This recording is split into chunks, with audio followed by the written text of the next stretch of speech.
This episode of the Adam Carolla Show is brought to you by Simply Safe. Yeah, get it on. Got to get it on. No choice, but got mandate. You get it on. And welcome back, Monique Marvez. Very funny comedian. Inspirational as well as funny. She's got live dates everywhere. Garland Cultural Arts in Garland, Texas, and also Jones Center, Springdale, Arkansas. Also got a very funny special on Dry Bar. Is it one or is it more than one special? I've just got one. They haven't released the second one yet. Oh. Filmed, but not out. When did you shoot it? August the 2nd. Yeah, you know dates. I do.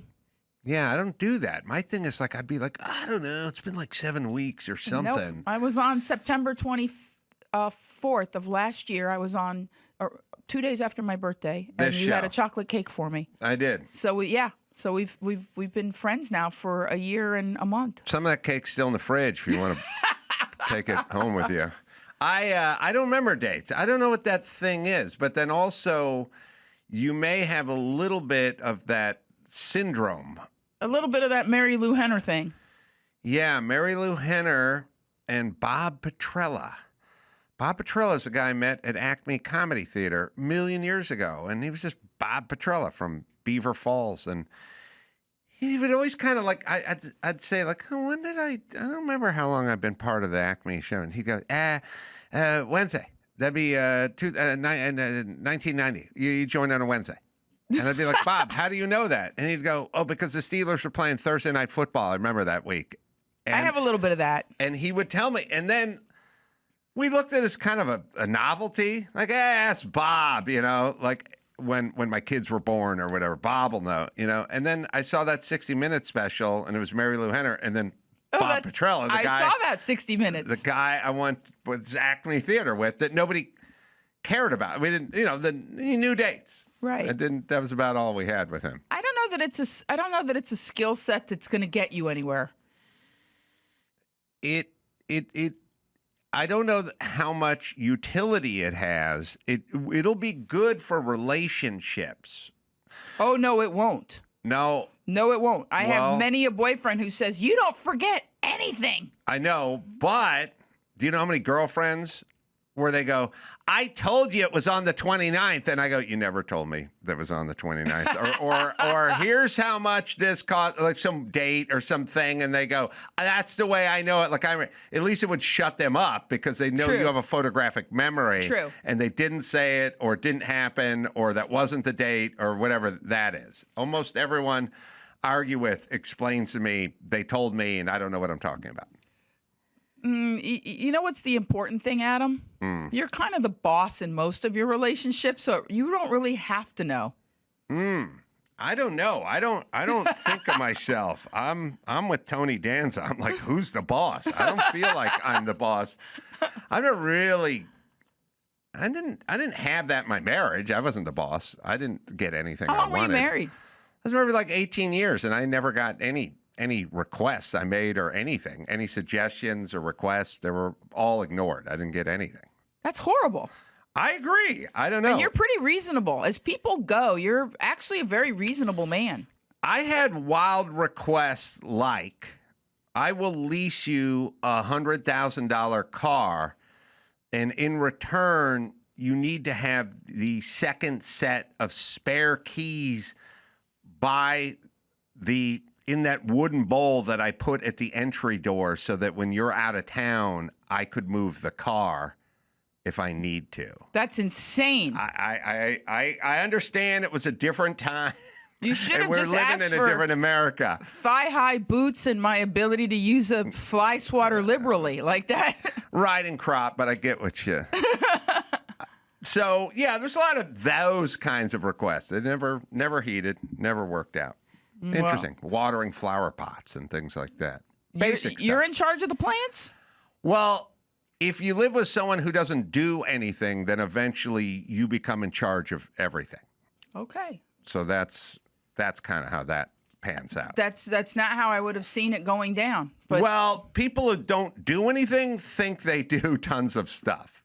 That's another. Then you have an argument. But you know what I love about being on the show with you? But I'm never in charge, if that's what you mean. Is that you're number one, you're a critical thinker. So we always end up having conversations that are not based on anything that's sort of jingoistic or in the zeitgeist or just because, a group of people believes this way or that way. I really love that about you. We always have just we both bonded over our shared hatred of graffiti last time I was here. And you told such a great story about the graffiti. And the other thing that I very much love about being on here with you is how completely authentically you roll. Like, you don't have any sort of defenses of like, oh, I have this intelligent, has a good memory woman on the show with me. I better kind of get my hackles up or watch what I say. Or you're always just like very free form with me. And I like that because, believe it or not, a lot of men, I can feel them like, I got to watch this one. This is a cagey one. Like they're in some kind of spiritual MMA match with me. And you're not like that at all. Well, there's a lot of talk where guys go, he's intimidated by a strong woman or a woman who makes more money than him. And I don't know. I feel like we must have discussed this. We've never discussed it. I've always wanted a woman who made more money than me. As a matter of fact, I would be super happy with a woman that made 10% of what I made. I wouldn't be insecure with it at all. I would applaud it. I might fall into that category. I don't know how much you make, but I might fall into the 10% category. I would be very happy with that relationship, and I would enjoy it if a woman made more than me. I do have a theory, possibly controversial. I'll circle back to what you're saying. And I talked to Dr. Drew about this, and I think it may explain a lot of what's going on in our society. I don't have lots of insecurities. I don't really have any insecurities. I just have things I don't know and I'm not good at. And then, if you said to me, are you good on the computer? I'd go, oh, no, I don't know anything about it. I'm not good at it. And then they'd go, do you want to be good at it? And I'd go, I think you're right. I should, but I also pay guys to be good at it. And then they're good at it. And then I get what I want. I don't type. I don't know how to make a tie. There's plenty of stuff I just go, no, it's not my scene. I'm not good at it. I'm not going to pretend like I'm good at it. And I'm not even going to tell you that I'm a C- on something where I'm an F or a D. So I'm fine with it. But I have skill sets. And I think a lot of it is probably carpentry. I think in building and mechanics, a lot of it is fixing stuff and building stuff and troubleshooting mechanical things that gives me a kind of a base of security where I have a field of expertise. And then I also have, written some books and made some documentaries. So I walk around, and I think a lot of it is being over 5'9" and working as a boxing coach in the past. I feel secure. I don't feel threatened by people. People can put their hands on me. I don't spaz out. So I have a base of feeling competent. And so I don't have the insecurity. And I run into a lot of people that seem to be like little chihuahuas, like barking all the time. Like everything's an offense. Everything's an affront. Everything is like, you disrespected me. And I'm like, you can't disrespect me. I don't have that gear. It doesn't matter to me. You're missing that I understand what chip. I know. I don't have the chip on my shoulder. You could say, you're dumb, you're unfair, you're unfunny, and you don't know shit. And I'd be like, all right, but I know what I know, and that's not correct. So I walk around not feeling full of myself. I just feel competent. I know what I do. I know what I earn. I know how it goes when I go and do something, and I get it. So I don't have that feeling of like, and then a strong woman who's funny, I don't feel like I need to repel that or defend against it. And I also even wonder what the term a strong woman even means by definition. Like I don't consider going back to you, I'm not insecure. I don't believe full of myself. But the other thing is, it begs the question, what kind of woman are you hanging out with if by comparison, I'm strong. I don't feel that I'm particularly strong. I believe the term strong woman was invented by women who are trying to stick it to guys, like intimidated, like when they go, scared of those who look different than them. I'm like, no, I don't know anyone who's ever said I'm scared of people who look different. That's what you say. That's what a progressive on CNN says about a white dude. But I know tons of white dudes. I've been drunk with tons of white dudes. No one's ever confided in me that they're scared of people who look different than them. They have a maid or a nanny or a foreman on their job or a guy on their football team who's different than them, and they've never said a word about it. Well, thank you, because going a step further than that, again, I consider myself very girly. I'm like a girly girl. I consider myself to be very feminine and girlish, and to me, strong is one of those things that I don't take it as a positive when people say you're a strong woman. I just want to be a woman. Yeah, I agree. I think, like I said, it's a term coined by progressive women on the left to make fun of sort of Republican white dudes going scared, can't handle this Supreme Court justice because she's a strong woman. It's like, nah, he disagrees with what she's saying. It's like, it's not, I can't handle. A lot of these guys have like wives that are like, oh, she runs a half marathon and takes care of the kids and is running her own business out of the living room. And they go, look at her. She can do anything. You know, they like it. I don't know why anyone would not want. I would like, strong. By the way, I guess strong, they mean opinions, not how much you can squat. But I think they mean strong. I've never been with a woman who hasn't told me to fuck off, or I don't know what I'm talking about, or no, I'm not going to do it. It happens all the time. Well, my dad always taught me in a completely non-sexist way. My dad said, Monique, defer to the bigger brain. He said 90% of the time you're going to be the smartest person. Of course, he was my dad. You're going to be the smartest person in the room. But that 10% celebrate when there's somebody that can teach you something and there's something to be had in the relationship. Defer to the bigger brain. And I'm very happy when I'm around somebody.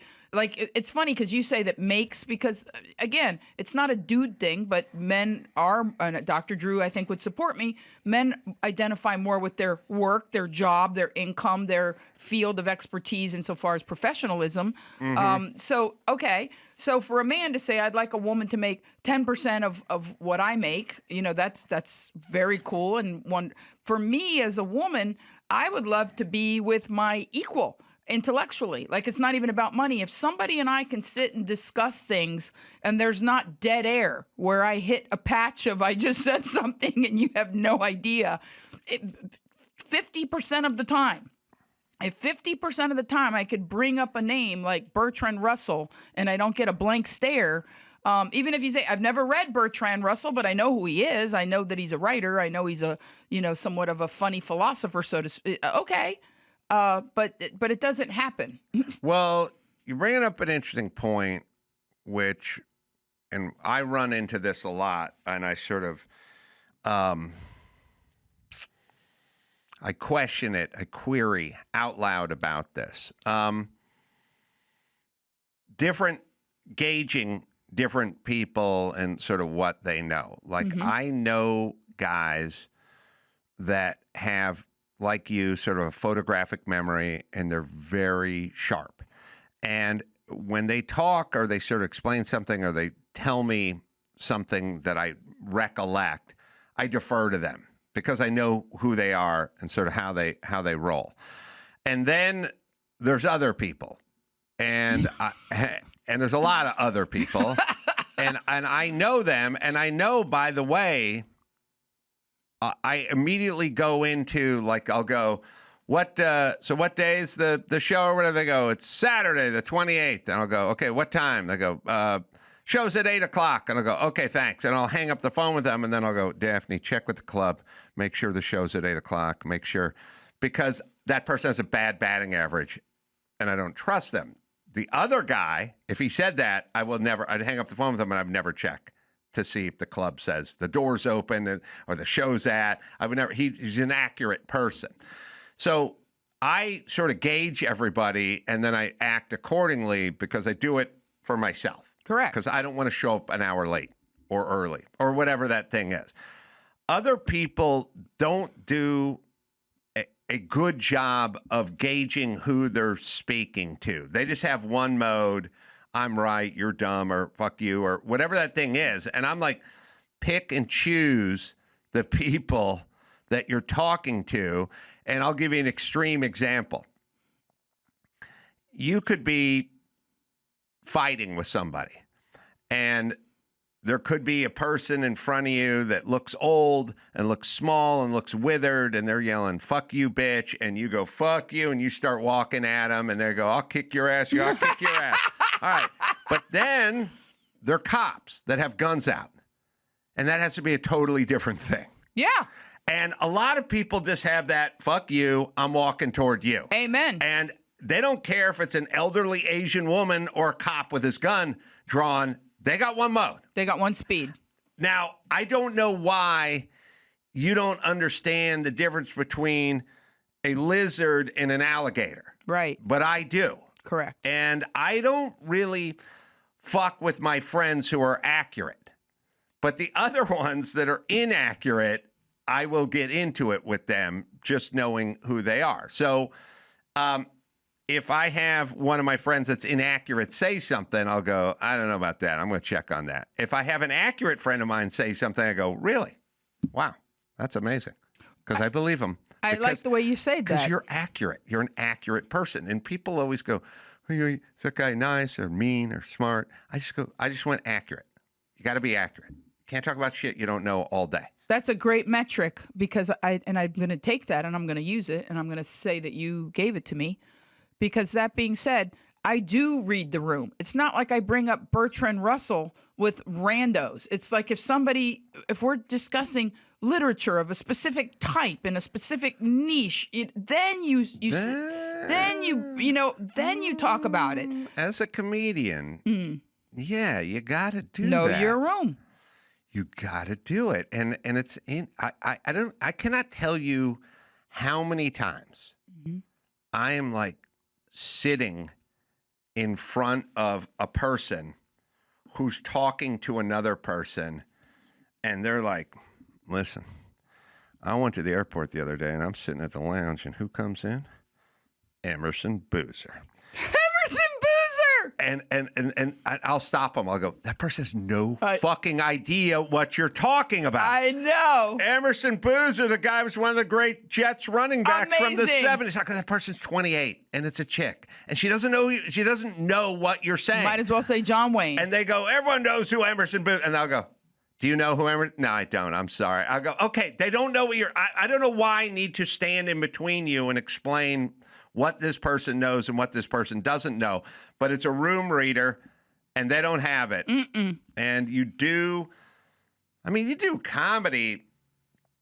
I was doing comedy at Kimmel's Club, I don't know, 2 weeks ago, and I just got out there and started in on it, and I was like, okay, these people, they're not going for what I got on the menu right now. So I am going to the specials, and I'm just going to start racking my brain for stuff that these guys, because I knew 4 minutes in, this is not going to be a sort of business as usual for whatever reason, age, time, sobriety, whatever. I was not going to just plow through my act. This wasn't an Adam Carolla crowd. I'm going to have to change this thing up. Maybe they were, but not this kind of Adam Carolla. They wanted something else. Whatever that is, they wanted something else. And I sussed it out in the first 4 minutes because I did not want the next 55 minutes to be painful. But then you're right. It's probably a thing a comedian just does. Right. Right. Well, when you said Emerson Boozer, I lit up because when I was a little girl, my dad had season tickets to all the Miami Dolphin games. What? Yeah. So I'm the person that I used to be able to name the undefeated season lineup. Like I could tell you number 12, Jim Kick, Nick Bonaconti. Like I knew their numbers. All right. So let's see. Jake Scott, safety. Backup quarterback, Howard Twilley. Larry Zonka. Yeah, Larry. Larry Little. Guard, I believe. Nick Bonaconti, linebacker. Remember Mercury Morris? Sure. So does this prison. Yeah. roommate. Remembers him as well. Mercury Morris, Jim Kick. Okay, those guys used to have great mustaches back then. Big stashes. Yeah. Did you know Larry Zonka, right? Yeah. You know the psychic James Von Prague? I've heard the name, yes. I'm going to show you a picture, and I'm going to just tell you in advance that James Von Prague looks exactly like Larry Zonka if Larry Zonka was gay. That's how I feel about David Hasselhoff and Dan Marino, Lord of No Rings. That's a good call too. Now, I'm not saying that James Von Prague is gay. I'm saying if Larry Zonka was gay, which is not the same as saying No, I get it. is gay. Yeah, and you're right, Marino and the Hoff. Yeah. You know? Yeah, I never saw an episode of Knight Rider the same as a dolphin. Yeah. And then, but also in Knight Rider, Hasselhoff had an evil twin. There you go. And that actor could have actually been the guy who was playing that. All right, that picture somewhere in our computer. OMG. I don't think I've ever been more correct in my life. You are super correct. Even the eyebrows. Again, I almost can't tell who's who except for the cleft chin. Well, one guy is gay, except for I don't know if he's gay. I just know it's what Larry Zonka would look like if Larry Zonka was gay. And had a blue suit. That's all. Wait, no, Larry Zonka's on the right. Oh, my God. James Von Prague looks so much like Larry Zonka that he looks more like Larry Zonka than Larry Zonka Exactly. does. That's Larry Zonka on the right. Wow. Many moons ago, when I was a kid, John Belushi did the Cocker-Off with Joe Cocker on Saturday Night Live. Oh, really? And halfway through, I was starting to get confused which one was Joe Cocker and which one was John Belushi. Speaking of marriage, Emma Watson from Lord of the Hobbits, I don't watch all that No. shit. She's a Harry Potter thing, I think. Harry Potter. Yeah. She's the one that's always doing battle with J.K. Rowling's, I think. Probably. She's a dingbat. But, God, she's talking about marriage, and I thought you'd be a good person to show this clip to. By the way, she's doing a podcast. I'm going to put it to Dawson, you, and Monique. Okay. Jay Shetty, I think his name is, doing the pod. In terms of dudes sitting, what is more feminine? The super deep Barack Obama leg cross where they just cross their legs so hard. Newsom does it and Obama does it. And every super progressive sort of wafy dude does it. They'll do the heavy. Oh God, what's his name from Canada? It's an above the knee cross. Above the knee cross. Okay. Yes. Above the knee cross. Yeah, Justin Trudeau. Justin Trudeau is probably the king, but I don't know. You'd have to have a competition between him and Obama and Newsom in terms of the deeper, how much further above the knee could they get? But watch this vid and watch Jay, the male who's interviewing Emma Watson, and look how he's sitting. And I want to know what's more feminine. Is that her engagement ring, by the way? Yes, although it's not an engagement ring. She'll explain. Okay. Diamond ring on her hand. My friends, they each bought me this ring. To me, it represents the life that I've built, which was the one that I really wanted. He asked, would you want to get married? It's such a violence and it's such a cruelty, and especially women, to make them feel like they have no worth because they haven't forced to its culmination something that I just don't think can or should ever be forced. Nobody's doing that, Emma. No men are pressuring. All right, you can pause it there for a second. What the fuck is she talking about?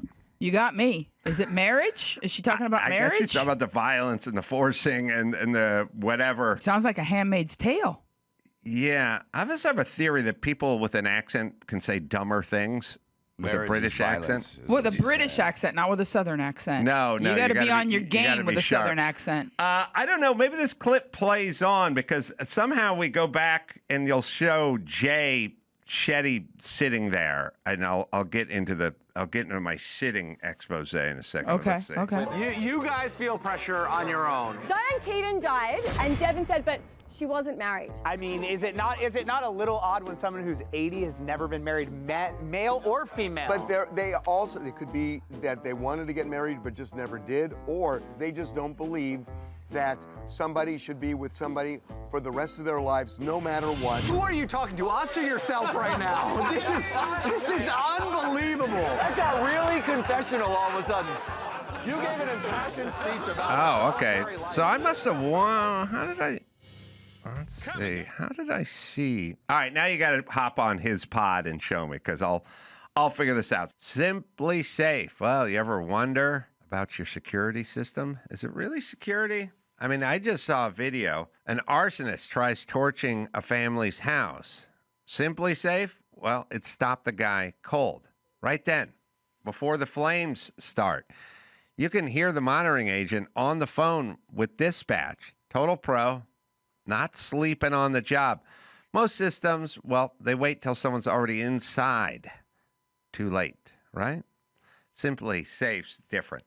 Their AI-powered cameras catch threats before they cross the line. Real agents confront the intruder, yelling over the speakers, sounding sirens, making it clear they're being watched and the police are coming.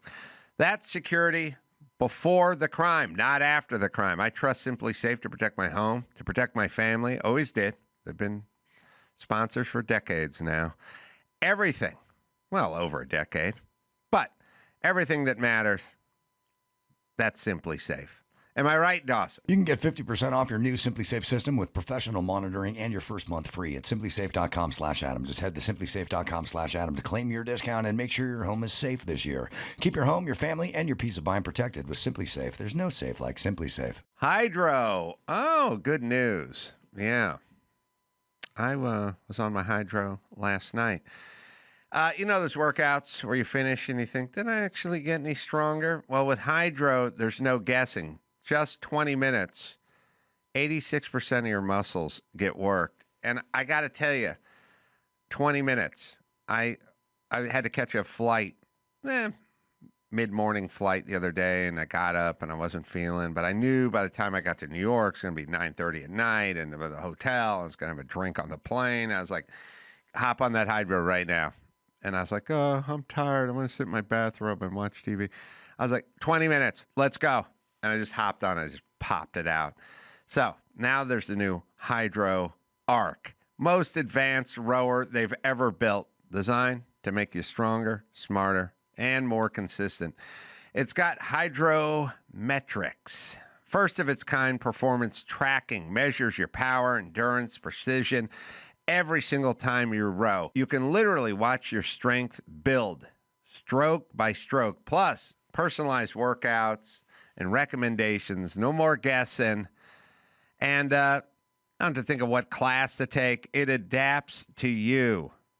It's Hydro. I use it every day. Right, Dawson? Skip the gym, not the workout. Stay on track with Hydro. For a limited time, go to hydro.com and use code ADAM to save up to $475 off your Hydro. That's HYDROW.com. Code ADAM to save up to $475. Hydro.com. Code ADAM. Back to our subject. Yes. You can get married and do a whole bunch of stuff. You don't have to give up I everything and did. stay in your house and never work again. And you don't have to do any of that stuff. I was a road comedian. I know. And know. yeah, your guy's the guy didn't work as much as you, right? Correct. I had to, when I got divorced, I had to pay alimony for 2 years. I do love that story, by the way. I don't know why. I don't know why. Well, again, in these modern times, when a guy does that, we all, as guys, look down on him. Like, listen, lazy sack of shit, get a fucking job and have some goddamn dignity.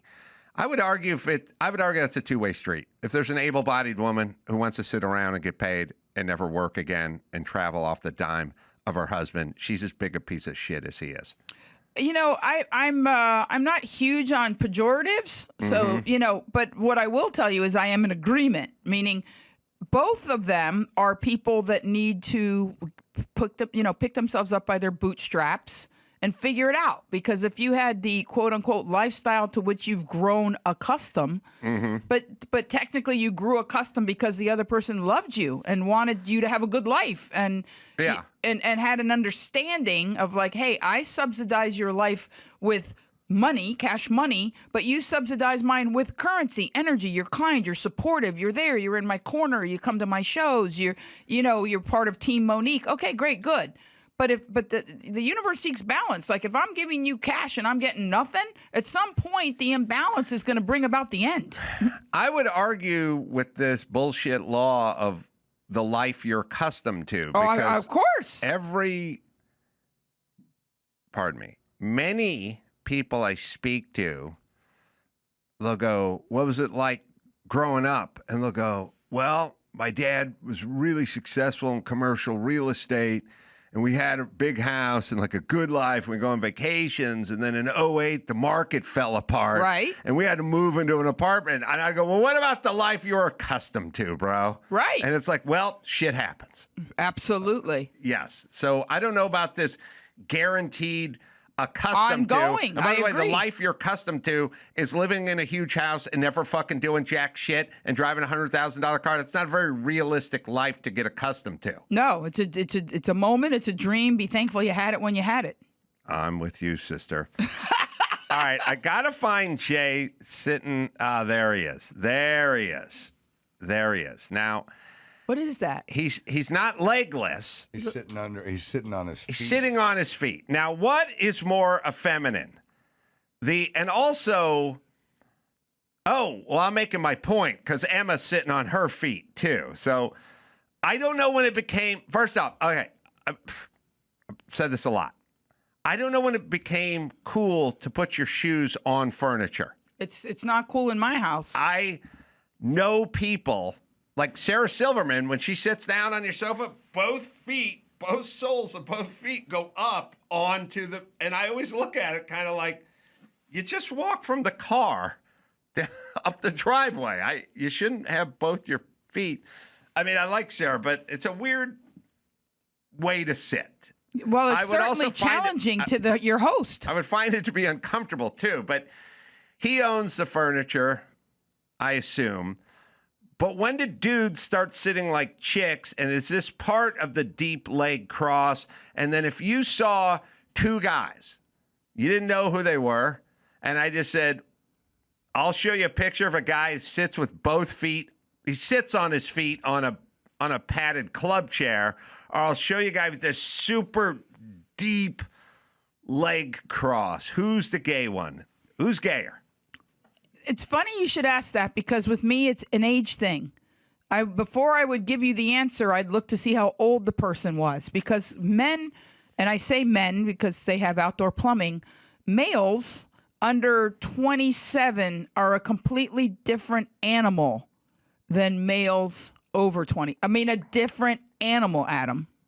In the sense that? They're, for lack of a better term, they're very comfortable with their feminine side. Right, but Barack Obama's 63, and he does the deepest of the leg cross. Right, I'm not going to lie to you. I don't pay attention. You got to start focusing. I'm sorry. You have to prioritize Sorry, like I Adam. do. Get super focused on nothing and then start building patterns. Okay. Because Justin Trudeau, Newsom, Obama, these are guys in their 50s and 60s, and they do the deepest of the knee cross. So it's not a young man's sport per se. I agree with you. Young guys don't care. I mean, they don't care about anything. It's not a young man's sport. But I'm saying, and also your nuts get a little bigger and a little more, saggier. I was looking for a more delicate phraseology, but yeah, pendular. There's chances for testicular torsion, which is a big deal. Torsion. Yeah, but my point is, It is a young man's sport, but old guys do it too. But only old guys who signal. They want to signal to their audience where they're at. Well, because, and you've just hit on something, they're signaling, forgive me, I'm hip. I get what you're about. I'm comfortable with my feminine, whatever. It's a progressive whatever thing. the message is, it's an interesting thing because as a woman of a certain age, I'm very cognizant of when people say like dress your age, I'm not sure what that means, but I'm very cognizant of not going in the other direction and having, I've got as good a midriff as women half my age, but it's not appropriate for me to march around in low slung jeans and a sports bra. Like that's just not a look that I feel I could pull off with a straight face. Yeah. Well, who is it? Lauren Sanchez, who's married to Bezos. Yeah. She doesn't have an issue with that. All right, so we got to answer the question. I show you a picture of the deep leg cross. Both guys are, let's say, 40 years old. Okay. Deep leg cross versus both feet on the chair, sitting. Also, each position I don't find comfortable at all. I feel like I would cut the blood off to my ankles or whatever. Which one do we think's gay? I think that the sitting on your feet is gayer, although there's less risk of a torsion episode sitting on your feet. Sitting on your feet is more protective. Is more gay. It's there's a lot of nonverbal cues here. He's sitting like a girl. This is how girls sit and talk at slumber parties. Yes, he does that. He's sitting at a slumber party. Is that his jam? Right now. It's just like. No, and he's got his hand on his chin. And what he's doing is he's going, you talk whatever retarded shit you want about marriage like an angry shrew, and you will get no pushback from me. Sponge. I will take all this. Yes. I will take all this in. Okay. All right.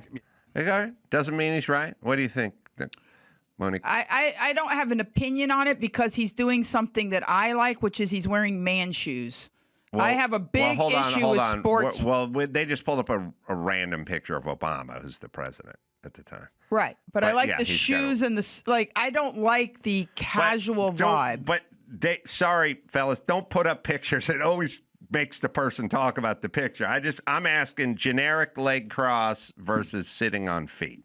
Sitting on feet to me, and I don't even want to say gayer. I want to say not a signal that would tell me this is a hot guy that you want to feminine. Let's just say feminine. Yes. So gayer. Yeah. Well, I mean, you guys are that's an adjective. So sitting on feet is more feminine. Absolutely. That's good. And it doesn't. There's certain signals. I'm just going to lay it out. There's certain cultures. For instance, I recently got hit on when I tell you about youth, men under this certain age. I got hit on by a very, very young man. But how old? 26. Woo. But he stood a chance, and I'll tell you, but nothing happened. But I was intrigued and delighted and felt very like yum, yum, yum. So pardon me, but how do you know you're being hit on? There are cues. When somebody asks to be alone with you in a place where a door shuts and there's a flat surface. Oh, really? Yeah. You guys were in the kitchen. Yeah. No, so he made a move. He made a full court press, but he was not American. He was Israeli. And having been in Israel, Israeli men culturally are very forward and they don't mince words. And they're, so he came across as very masculine and in possession of his own masculinity of like, you're a woman. I like what you're about. I heard your age. You said it on stage. I'm not put off by it at all. If you're interested, I'm interested. Let's make something happen. And I was incredibly flattered because of the fact that I felt like I was being hit on by a man versus a boy, or because there's 50-year-old men that are wearing. First of all, if you're a grown man, don't wear 52 bracelets. These beaded bracelets. Did I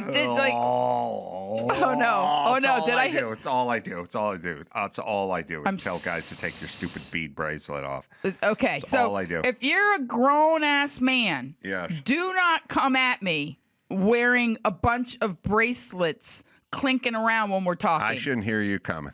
Thank you. The only time I want to hear you come is when it's on my back. Yeah. I agree. Well, not on my back. I got it. But I understand what you're saying. But the point I'm making is there's a certain kind of grown girly man. Yes. That's, a certain kind of grown girly man. Like if we're at dinner and you start asking the waiter too many questions about the food, that's a total turnoff. Like, just order it and eat it. I don't want to know if the cow was happy, if it was free. I don't want... All right. Like, you're allowed 2 questions. Down. You're allowed 2 questions. About the food? That's it. 2.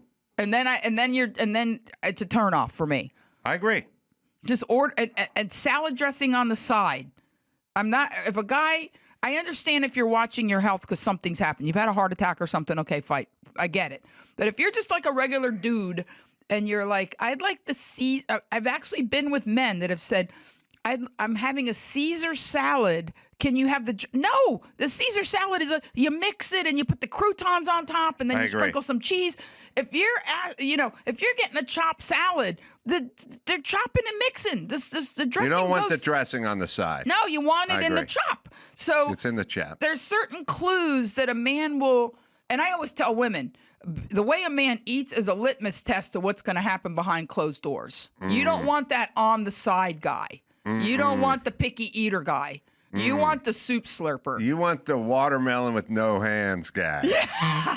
That guy just right through the rind, spits it out. Hands like a pie eating contest. Lifts it up. It's like, your face is all red. It's covered. I don't care. Yeah. I'll eat this watermelon any day of the month. Yeah. And he powers back into the watermelon. Sloshing around, making noise. That's what I say. At some point, kids come in the room. He screams at him, "Get the fuck out of here. I'm eating melon." He goes right back down again. Exactly. That's the guy. That's the guy. That's the keeper. Yeah. You don't want that salad dressing on the side. What kind of beef is this? Free range? Like, you don't want that guy. No. And I'm I know that sounds very old fashioned and very not. No, I'm with you. You can learn a lot about a man and a woman by sort of just watching them order. Yes. Yes, I agree. And those are the signals that I look out for. I agree. There's so many little things that when people, when they want to get into it really quickly about something, when they're controversial, like, I know who you are. I've been on your show. I know what you're about, so I'm cool. But if I'm at dinner with somebody and within 3 minutes they're trying to figure out who I voted for, that's a big turnoff. Like, can I get to know you as a person first? Then we'll get into deeper conversations or whatever. And one of the things I always point out is that you speak so highly of Jimmy Kimmel, and the fact that you guys are very different people, very, very different people, but you as a critical thinker are able to say, okay, I can set this aside and focus on this. I mean, it's biblical. Mine the gold. Like, get to know me, find the gold in me before you start deciding how you feel about me for things that I don't think are systemic or, super obvious. I'm picturing a guy who heard this podcast taking you out on a date. It's probably not going to happen now. And he's sitting there, and the waiter comes by. Would you like to order, sir? Yeah, I'd like a whole watermelon. Sir, this is Mr. Chow's. Okay, half a watermelon? Sir, this is Okay, some watermelon? From your mouth to God's ears. I just like a whole watermelon and some zip ties. So I just going to put my hands behind my back a little bit here. From your mouth to God's ears. I have a theory. Yes. I've never had this theory. I got 2 thoughts. I collect thoughts as you talk. Thank you. First off, you talked about your Israeli Jewish guy, which are... I don't even know if he's Jewish, but he's Israeli, so I'm going to assume. Okay, who are different than our North American domesticated Jews. And I've said this a million times. The Krav Maga, Israeli, hairy forearm. I grew up in Miami. I know those guys. Those dudes are quite a bit different than the agent William Morris runs Hollywood, sort of wafy Jew, the meek Jew here. And then I thought, well, I don't know if it's caused by this, but could you imagine if Israel just had to protect itself with our Jews? Hamas would just roll right in and fucking destroy them. Our North American versus the Israeli. It's a very different animal. Different animal. Such a different animal. Totally different animal. But So- Alaskan Americans, because I performed on Alaska cruises, an Alaskan male, you meet a regular guy who lives in Juneau or Skagway, is very different than a lower 48 white American male. Oh, yeah. Dawson, I was talking about your song. Because we decided that Dawson should be the Don Ho of Alaska. Yes. Don Ho. Oh, Yes, Tiny yes. bubbles. And his name's going to be Don Kodiak. No, Don Hodiak. I think Don Hodiak is going to be him taking over. Because listen, by the way, this is not a reflection on you, Dawson, but Don Ho is a talented hack who couldn't have cut it on the mainland, or he goes to Hawaii and takes over the whole thing and gets a TV show. Tiny bubble in the water. It's like, I don't know what Don Ho does, but he took over Hawaii. He did. He couldn't take over New York or Los Angeles, but he went to Hawaii. And do we have the song, by the way? Oh, yeah, this is my first hit. Oh, this is his first hit. Written by AI. Up in the land where the cold winds bite, where the mountains rise and the days stretch night, there's a giant in the timber. He's wild and he's free, a shadow on the shoreline just watching me. They say you ain't seen power until you stared one down. And old Don Hodiak knows this bear-run town. Nice. You know why I brought this up? Because somebody said to me on the road, they go, listen, AI is great, but they're not going to take the place of us, the artists, the joke writers, the songwriters. I go, we shit out a Don Hodiak song that's every bit as good as Man-Eater and better than Abracadabra by Steve Miller in 10 seconds with AI. It's kind of growing on me now, It's actually. not. It's not really, can AI write a great song? It's more like, we accept plenty of shit songs. I've been hearing shitty songs my entire life, written by written by Hall & Oates mostly, but Steve Miller and other really shitty bands, and that seems to work for them. I heard Undercover Angel on 70s at 7. Midnight Fantasy. I never had a dream that made sweet love to me. Undercover Angel, an answer to my prayer. And I guess those songs about beating off. I said, what? I She said, ooh-wee. I said, all right. She said, lovely, lovely, lovely. Undercover Angel, Midnight Fantasy. By the way, I think AI would have been embarrassed if somebody said, did you write that AI? it would have went, say what? Say hoo-wee. I said, all right. I said, lovely, lovely, lovely. By the way, that, in the pantheon of, you know how everyone has songs they heard when they were a kid and they screwed up the words? Yeah. I think for 27 years, I said, Undercover Angel, Midnight Tennessee. I don't know. The guy lived in Tennessee, then my world. I didn't know it was a midnight fantasy. You've unleashed a kraken of memories. Do you remember the Telephone Man? I can hang it where you want it. I can have it with a buzz. You can have it with a ring. It's about a guy who was allegedly, the whole thing's like a metaphor, maybe kind of sort. Yeah, he's went to my apartment. He's gonna put up the telephone in her new apartment. Yeah. I brought my organ to the party, but nobody asked me to play. Mm-hmm. It was one of those songs. Remember Pilot Magic? Oh.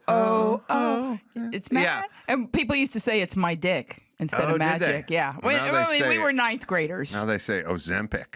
Oh. Didn't they take that? Did they? Yes, they did. Yeah. Pilot is the band. Pilot is the band. Yeah, I remember Alan that. Parsons produced that one. Are you kidding me? It's Parsony sounding. The same guy that did Dark Side of the Moon did Magic. Oh, man. Oh, by the way, I would screw up the words to that, too, because he'd go, ho, ho, ho, it's magic, And he'd say, believe it's not so. Yeah. I would say, never believe in my soul. Yeah. And I don't know why. But again, it's not so. So I'm from North Hollywood. No one said, that's not so. They'd go, get the fuck out, douche dude. And they'd punch you. Well, even the Verve, they had the song, We Were Only Freshmen. There's a song back in the day when everybody had the Verve and the Verve pipe. They had like, Oh, the Verve and the Verve pipe. Yeah, and they had the song We Were Only Freshmen. Yeah. I used to sing They Were Only Flesh Wounds, which is a much better song. All right. I knew those guys well. Did you? Yeah. Pretty well when they came out. All that sound, the Verve pipe, Brick. Remember those guys? She's a brick. The Verve pipe did the Freshman. Right. And then there's Brick House and then Brick. Yeah, Brick was, I think, Ben Fold 5. Ben Fold 5. There's yeah, three all of them. those. But when you're saying songs that we put up with that were not great songs, these were major hits. I know, except for they were good songs compared to Maneater and Abracadabra. I'm saying we've done shit. Abracadabra. We can't lump in. I want to reach out and grab you. Yes, you can't. Come on. You can't lump in Undercover Angel with Brick. Is what I'm saying. No. Of course not. I don't know if AI can write Brick. Brick was a good song. But AI can write Undercover Angel, and they can write Don Hodiak. Yeah. That was every bit as good as at least half the Eagles songs. At least from a dialogue standpoint, from a lyrical standpoint, Don Hodiak was as competent as one half of all Eagles songs. Okay, hang on. We are at 1 year and 1 month of friendship, and you are just now revealing that you don't revere the Eagles to me? I hate the Eagles. I do too. Because they're totally fucked out. Like, I don't ever need to hear another Eagles song in my life. And they kind of suck. My most hated song. They're good players. They're a good band. Let's not throw. I'm not going to say, like, okay, let's put it this way. They're comedians you don't like, and you don't really appreciate it. But I will say, but technically, the person is skilled, and the audience laughs. I don't like it, but I'm not going to say the guy's a hack. He's worthless. No. I get it. Critical thinker. They're a very skilled band who has some good songs, many shitty songs, and who has some sort of deal with the devil, perhaps hatched at the Hotel California so many years ago. Such a lovely place. Where somebody decided that every fucking Fleetwood Mac song and every Eagle song we need to hear on some kind of loop, even mediocre, middle of the road, fucked out, simpleton bullshit songs, and they will not stop playing those songs. Can I tell you something? Yes. My favorite part of The Big Lebowski is when he tells the cab driver, I just hate the Eagles. Get out of my cab. Like, I don't, and my whole thing is I wouldn't have to, here's what I'm saying. I don't like nachos with pump cheese on bullshit stadium where they go. No. Okay. I don't like them. Okay. I don't like them. And so what I do is I never eat them. But what if 3 times a day when I was driving my car, someone grabbed those nachos and shoved them in my face and went, you're fucking eating these shitty nachos. I went, I want to hear Graham Parker. I want to hear John Hyatt. I don't want to hear this. And they go, no, you're eating these nachos. And that's me and the Eagles. I don't want them. I'm the same. I don't ever want to hear them again. They're fucked out. Most of their songs are mediocre shit. Same with Hall & Oates. And I'm tired of it. And Steve Miller's possibly worse. I call that 3-chord white guy overbite music. There's bad. a certain sound that does nothing for me. That's it. And All it right. reminds me of kids in high school. There were certain pot smoking behind the gym kids that were not like, they were not nice. You know, they were just not nice. And that kind of music, for some reason, takes me right back to the not nice pot kids. It's really the program directors who force it on us. But okay. I want to bring something up because we're talking about guys sitting like chicks and wearing a bunch of beaded bracelets and all this fucking nonsense. Now, and asking a lot of questions in the restaurant. Yeah. So let me, also with their food allergies and their dietary restrictions. Do you have any of those? Ask me if I have a fucking dietary restrictions. No. No. I don't fucking give a shit. You know what I'll I eat say whatever. in my act? I was born before allergies. Yes. That's what I tell people. I was born before allergies. Hey, watch this. Andrew, remember that half a steak I brought home from Morton's on Sunday night in Florida? You remember that? Remember Sunday night? Yeah, I remember that. I took you to Morton's Wow. for a romantic dinner in Fort Lauderdale. Nice. Well played. We finished up dinner about 9:30 or something, went back to the hotel. I remember that. Remember I took my steak with me? Yes. And I put it in a car. They gave me that cardboard box that never stays closed. Yeah, I love those. Somebody invented that cardboard box that has a thing on it, but it never stays closed. No. I put that in the fridge overnight. In your hotel? In my hotel. I woke up at 7:30 the following morning. Went and did Patrick Bet David's show. To be fair, I left it in the fridge till I got back. And then at noon, I took that and I shoved it in my bag. No ice, no bag, no nothing, just the cardboard. I shoved it in there amongst my clothes. And what I forgot is we had a layover. And we were 3 hours early to the episode. We left at noon, Florida time, right? And we landed in Burbank at 10. 10. We had a layover and we left early. It was a long travel day, but we landed about 9:30 or 10. My driver dropped Andrew off at his modest home and then drove me. And I got home at 11.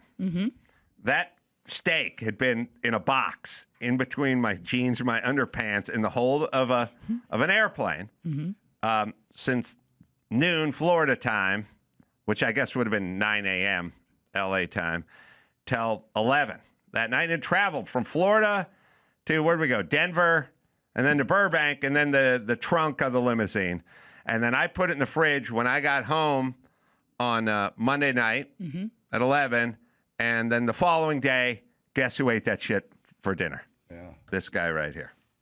When I used to work at the Comedy Caravan in Yes. Bardstown, on Bring it. Bardstown Road, they used to have free pizza night on Fridays in the lobby. Wick's Pizza down the street. Very delicious. And inevitably, I would snag an entire pizza for myself. And I would drive to the next gig with the pizza sitting on the back seat until the cheese would go transparent. When it goes clear. Yeah, and my mom, who's a registered taught nursing, my mom would constantly tell me about road food. Like, you're going to die from the stuff that you eat.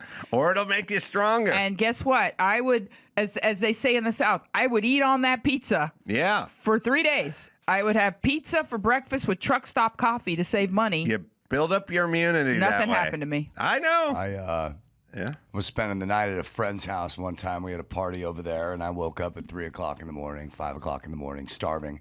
Went into his fridge and pulled out a Tupperware of what I believed was stew. I threw it in the microwave. I ate it. It was super good. And I washed out the thing, and then I went to sleep. And I wake up the next day, and 3 dudes are looking over me going, "Are you all right?" I'm like, "Why?" "Yeah." Said, "You ate moldy food that was in the fridge for 3-4 months. Are you sure?" And I'm like, "Yeah, I'm fine." Probably cleared up your skin or something. Yeah. Exactly. It builds you up, and antibiotics take you down. All right, so my last theory here. I don't do antibiotics either. The Eagles and antibiotics. Smart. I won't take them. Here's what I'm thinking. Guys are always on a quest to get laid, and they will do what they have to do. That's what I say. They're just trying to get the car off the lot.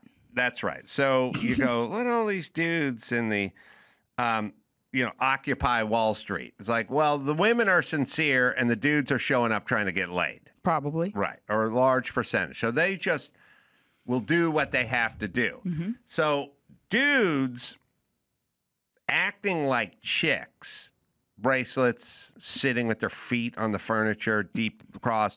When dudes started presenting like chicks was right about the time women started openly talking about their lesbian experiences, and it was all the talk, like, oh, in college I had a lesbian, or I've been with a woman, or, they started speaking about it. And I think guys started figuring out, oh, she will do a chick, and she won't do a big hairy dude or feel threatened, perhaps. So maybe I'll just start. I don't even know if it wasn't a memo that went around. No. I'll just start wearing bracelets and sitting like a chick, and then the chick in front of me who just said she's been with a chick will be that. I'll have a better option of getting in her pants because she's kind of bi, and now I'm kind of present as bi because I got a cock and balls, but I sit like a chick and I wear bracelets. Interestingly enough, I've had a theory because I'm a fruit fly. Like, I attract gay men like nobody's business. And I've had a theory for many, many years. It predates all of this whole gender business, which is nothing is a bigger challenge to some women than thinking they're going to either bring a guy back to our side. He's bi and he's experimented, but or he's outright gay, but he's not super gay. He's on the continuum of sexuality. He's mostly gay, but a little bit straight, like mostly dead, like in The Princess Bride. Like, he's mostly dead. And I think that there's something that gets engaged in people when they think they're going to be the special one. I'm going to be the one that's going to make you man up or come back to our team. I used to do a whole bit in my act years ago. And again, I say things I don't care. Like you say, people like me, don't like me. I used to have a bit in my act about Sandra Bullock marrying Jesse James. And I would say, like, what part of you being America's sweetheart did you think that fur-covered roundhouse of yours was going to stop that train? Like, at what point are you delusional thinking, look at this guy. Look at who he was married to. Look at the tattoos on his knuckles. Like, just a casual glance would show you this guy's going to be a problem for someone who doesn't know how to manage that kind of guy. Right. Like, there's no amount of sex and tuna casserole that's going to straighten that out and not make it a problem. But women love that. Hold on. Sex and tuna casserole are two different. Well, no, they're two different things. Oh, okay. I meant, like, I personally love a good tuna casserole. I think it's a good I Don do Hoodie too. song. Yeah, sex and tuna casserole. Yeah, I'm just saying, I don't know, when you go sex and then you start the next word starts with tuna. No, I okay, don't know. fair enough. We'll focus on the casserole. Okay, and soul. focus on casserole. Yeah, I love casseroles. Me But too. But the point I'm making is when women see a man that they think is like some sort of a challenge that they can make them behave differently. Yes. That just engages them. Yes. And as you well know, my Dry Bar special just on their site alone has 70 million views. And the opening line is, pick one you like. They're going to stay that way. And people think that's the funniest thing in the world. And it's like, it's not a joke. No. It's the truest of the truest things. Yes. Pick one that if he didn't change a hair on his head and he started losing the hairs on his head, you'd still be good. Pick that guy. And I don't know why that's such a challenge to the human condition. Trying to think. I am also just who I am, but I think that's where we bond. But I played tons of team sports, and I was a builder, a carpenter, which is just a succession of guys who are older than you telling you you're doing shit wrong and do it this way and you're not doing it right. It's all carpentry is no books, no classes, no certification. You just show up on a but job that's site. Life. That is literally a metaphor for life. You got a dude going, you're doing it wrong, do it this way. Because I said so, you're doing it wrong. So while I am who I am, I'm pretty coachable with basic stuff. Like if you said, look, kick your shoes off when you come in the front door. I'd go, I don't like walking around my socks, and my shoes are fine. And then you'd go, just do it. And I'd go, okay. And then I would kick my shoes off. I would remember to do it, which is me still not being different. But if you tell me stuff, I'll remember to do it and do it just because I'm coachable. Even if I don't even think it's the right thing to do, I'll just do it.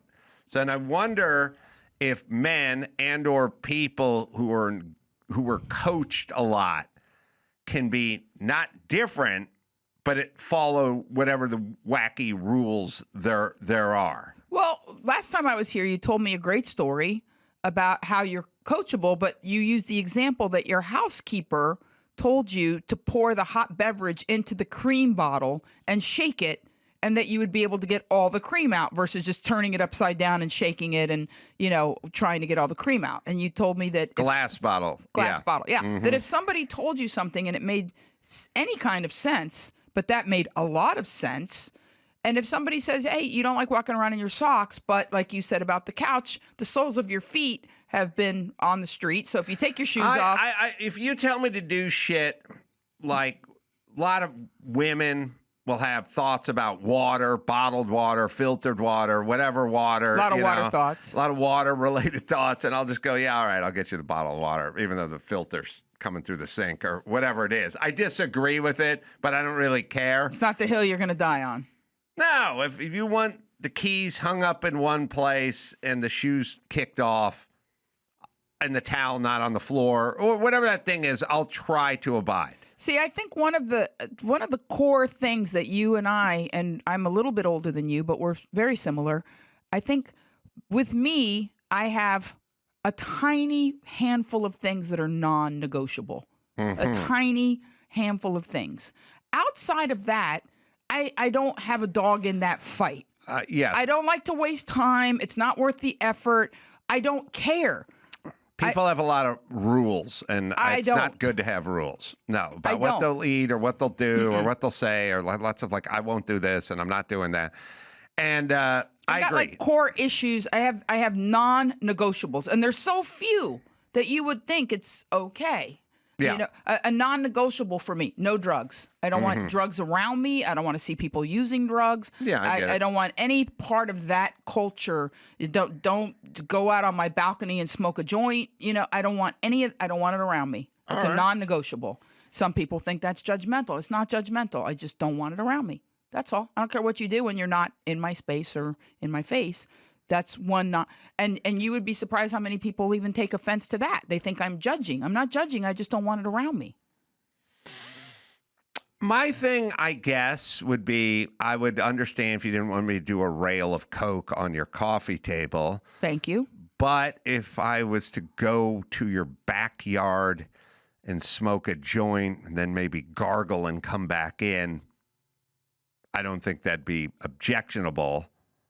But if I asked you not to, could you not smoke it when you got home? I could definitely not do it, but it would probably start, some of these things drift into a why, I get it. Like there's sort of pragmatic stuff, and then there's like, I don't want you to do this, and then there's a sort of well, you're not in the same room, and you're never like some people just they don't watch that show or something, and it's like I'm watching it, and you don't have to be in this room, and I can just watch it, and then to me, it has to live somewhere. And by the way, I will accept you saying when you get high, I don't feel like I can talk to you like when you're not high. Fair I feel enough. like you drift off and you don't pay attention and you're having trouble understanding. I would accept that. Okay.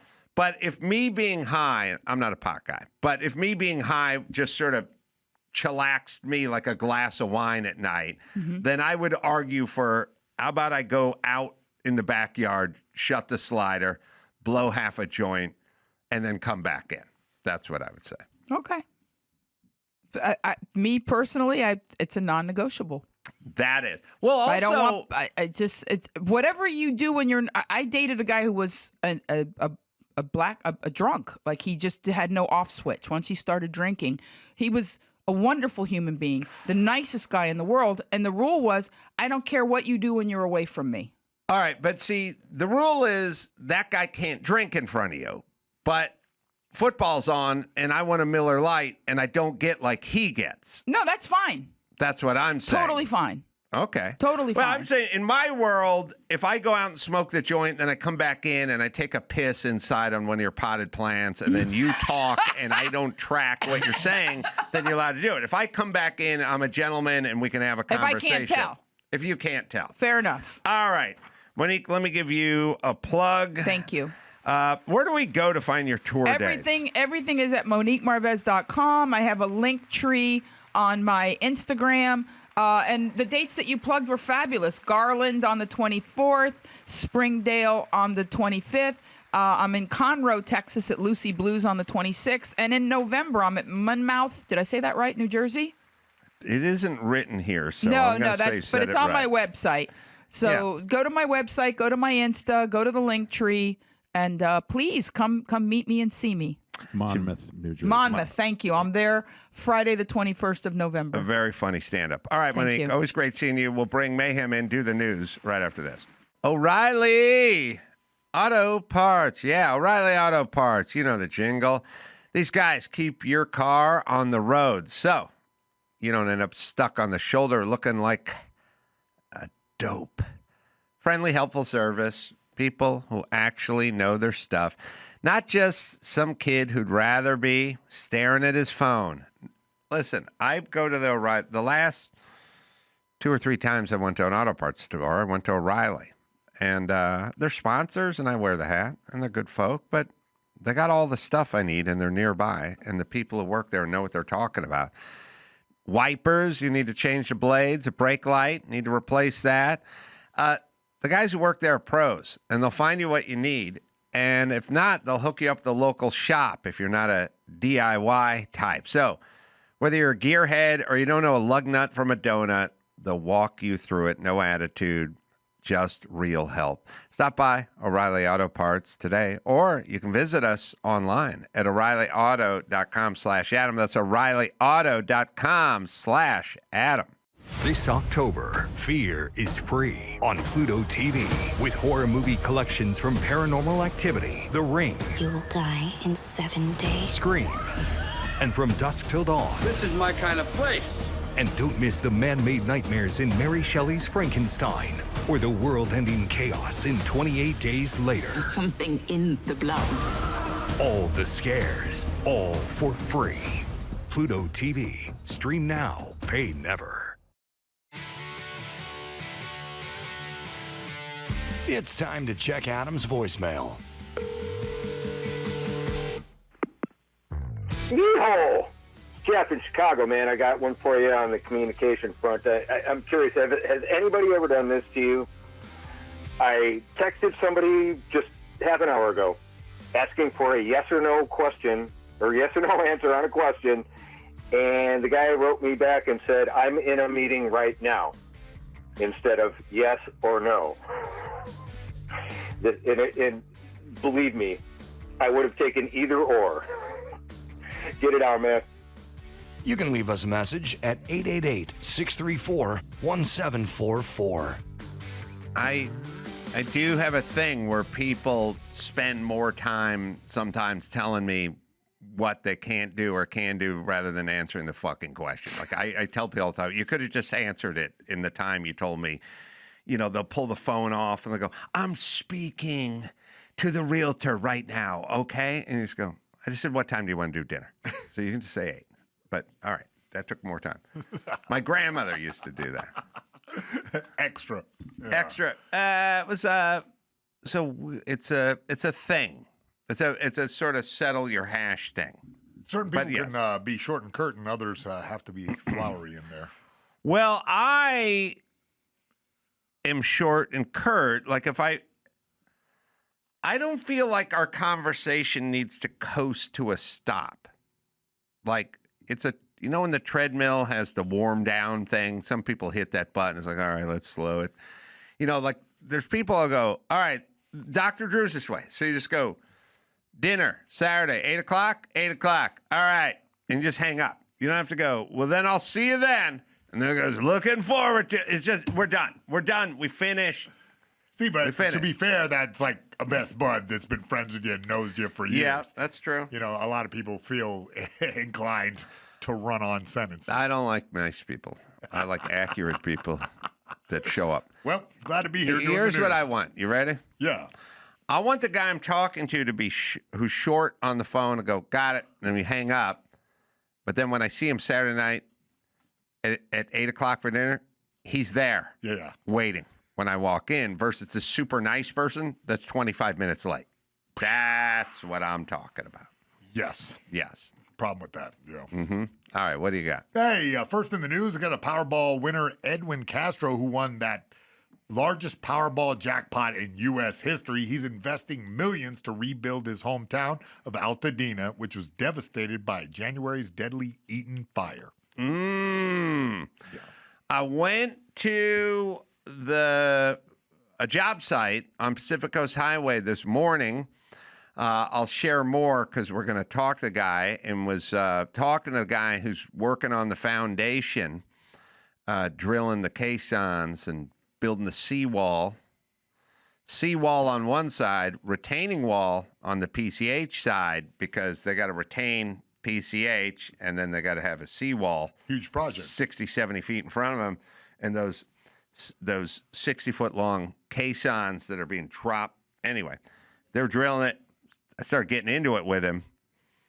I said, how much into this foundation before you can start building? When you build a house, first comes the foundation.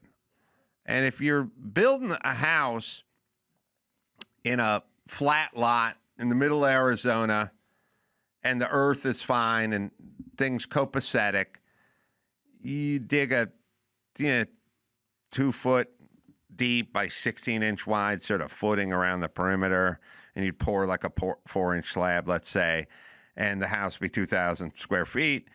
And someone might say, oh, it's going to be $19,000 for the slab or for the foundation, or maybe it's $26,000. But if you're building in the Hollywood Hills and you had to get some caissons down on the ground, you want your house to hang over the side of the hill, then it's going to cost more. At the beach where these guys are building, I said, how much just in the foundation? This is probably $2 million, a little over. You're going to bury over $2 million in this lot, and you won't even see any of it before you start. Indiana Jones can't even dig it up. Nope. I said, that is some crazy ass shit. That is some crazy ass. What are they doing, defending when Godzilla walks in off the sea? Well, as I was saying to the guy, the house right next to you that was built in the 50s, all it has is old telephone poles smashed down into the ground. And that house, you know what got that house? Not an earthquake, not the tide, a fire. Same thing that got the house with all the foundation. So the city's worried about the foundation, but they're not worried about the fire. But that would upset the whole apple cart if you had regulations in place to make it fireproof. Yeah. So it was kind of interesting. But yeah, I took a picture of the cages that go down into the caissons. They got to drill so deep into. They have to drill 6 stories. They drill a 6-story building into the ground. I go, how many of these you putting in the ground? He goes, but 30. I go, 30?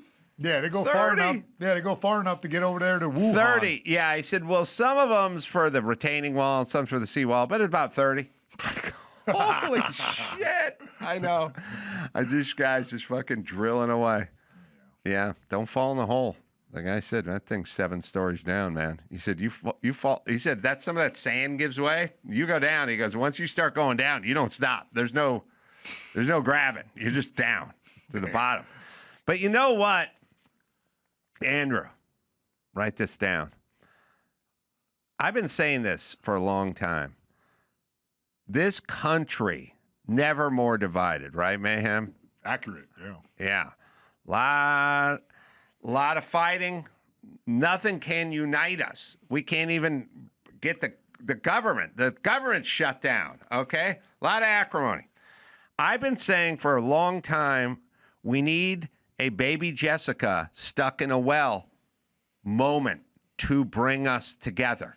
You know what I mean? Like you could picture Trump and Chuck Schumer sitting in front of the TV, just standing there like, will she be alive when and one arm goes around the other guy? Talking about the baby down the well, right? Yeah. Okay. I got a daughter too, man.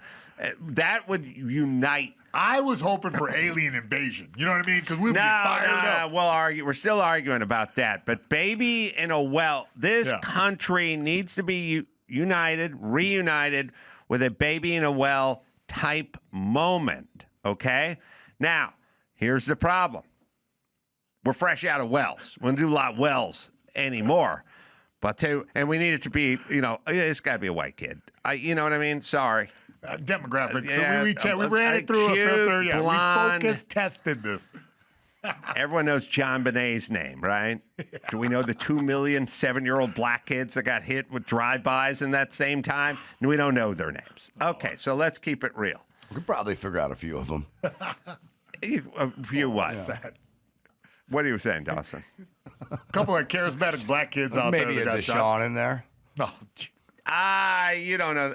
You're shitting on my point, but you don't know any black. We don't know anyone. We know blondes. All right, come on. Save it for the good stuff. All right. It's got to be blonde kid. Girl. Probably 4 to 5. Now, what type of harrowing situation would this blonde lady be in? We don't have a well. I know. But we have a lot of caisson holes. Oh, you got it. Baby Jessica fell down the caisson hole. The tide is rising. By midnight, that tide is going to get up past that hole, and it's going right down into that hole, and baby Jessica's going to drown unless we get some sort of bipartisan help to get her. Because, we have that scene where the guy's operating the crane. That guy's a Republican. Yeah. But then we have, the Hispanic chick who's guiding him over the thing, and she's a Democrat. But you know what? Not for today. For today, I was imagining Trump and Kamala braiding a rope together. Could be that. There's a lot of different scenarios here, but we got to get a blonde kid in one of those caisson holes. And then we'll bring CNN together, Fox, and we'll all agree on one thing as a nation, that kid needs to get out of this well. Now, we're not going to call it a caisson hole because that's too confusing. A lot of Americans don't want to. We don't even know what that is, yeah. Right. But, I'll volunteer to throw her down the well. I mean, I'll get her. I'll have my. Yeah, okay. You get her down that well. I'll get her there. You get the Republicans and Dems together, all right? I'll do that. I'm going to have to talk to the guys with the caisson rig because I don't want them lowering the cage into the hole because she won't be able to get to the bottom of it. She's going to get caught up on rebar. I need her in one piece at the bottom of that well. Tell them to take all the ring cams down, too. I don't want to be on this tape. We got to time it with the tide, too, so that the tide... We got 8 hours, gentlemen, 8 hours. Somebody do these calculations, all right? We'll talk to meteorologists, but we'll also talk to a sea captain who knows these parts, like a Quint type from Jaws. He'll be nibbling on a saltine. He doesn't have a good feeling about this baby in the well. We're gonna need a bigger caisson. That's right. Baby in the well. I'll find her for you for 12. That's right. But I'll catch her and kill her for 15. Yeah, listen, Quint, we don't want her killed. Here's some more saltines. Farewell and adieu. Ladies of Spain. That'll do it.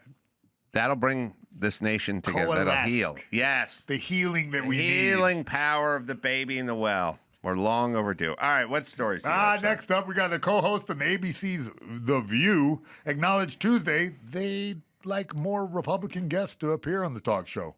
After actress Cheryl Hines, wife of the Health and Human Services Secretary Robert F. Kennedy, appeared on the program, the show's liberal co-host remarked that they'd like more guests that weren't aligned with them politically. We got a clip. I think that we should have more Republicans on the show, but they don't want to come on. They're scared of us. It's like Marjorie Taylor Greene says that she finds the Republican men afraid of powerful women. Well, that may be true of all the political persuasions. But if they would come on this show, and they can explain to us what they're trying to do to this country. Yeah, didn't Bill Maher straighten this out several months ago when he explained, and there's a clip of it, that he invites Republicans to come on constantly, and they come on, and he invites Democrats to come on constantly, and they never come on to be his guests as his show. It's a little bit about narrative control, I think. I think that they're constantly obsessed with their image, so they have to have control of whatever narrative goes out there. Well, it's also most of the shit they're arguing is batshit crazy, so that's hard to defend it, and you can poke holes in it. I mean, that's when Katie Porter got busted because a reporter dared to do her job and ask a couple of follow-up questions, and she wasn't ready for it, and she didn't like it. I mean, listen, Gavin Newsom came on this show. I asked him 2 follow-up questions, and he fucking folded like a house of cards. So, no, they don't want to go to unfriendly places. They go to friendly places. They have friendly places. They don't want Ben Shapiro sitting in between them, schooling them up. It would ruin their week. Well, I mean, they just had Byron Donalds on the news, correct? I mean, on The View, correct? Like if just a few months ago. It's few and far between is what it is. What I'm saying is when they ask, they come on. She's lying. Yes, they don't totally ask. lying. Yes, they don't ask. Sorry. Oh, we got the clip ready. Sorry. And she is a Republican congressman from South Carolina, member of the House Armed Services Committee, who recently announced running for governor in 2026. Very exciting, Nancy Mace. I don't feel like this is what I'm talking about, but. Well, thank you for being here. I always say that to my Republican friends. I say it every week. The Republicans show up.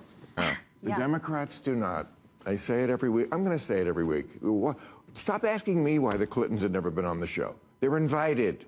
AOC, all these people, they never come. Ask them. All right, good. There you go, everyone. And you're right, Andrew. He did a long jag on it like 6 months ago, but I guess he did one last week or the week before or whatever. I guess that's his thought. Okay, they get invited to a friendly. Yeah, it's like friendly, an ally, but we'll put them to task. Bill Maher's like known for logic. Right. It's they're the coach who goes, tough, but I'm fair. Okay. He's tough, but he's fair. But you're going to have to answer questions, your batshit crazy stuff, and it's not going to work with him. And you have batshit crazy ideas, so it's not going to work. Isn't what's happening right now, isn't Newsom saying that Joe Rogan wouldn't dare have him on the podcast? Yes.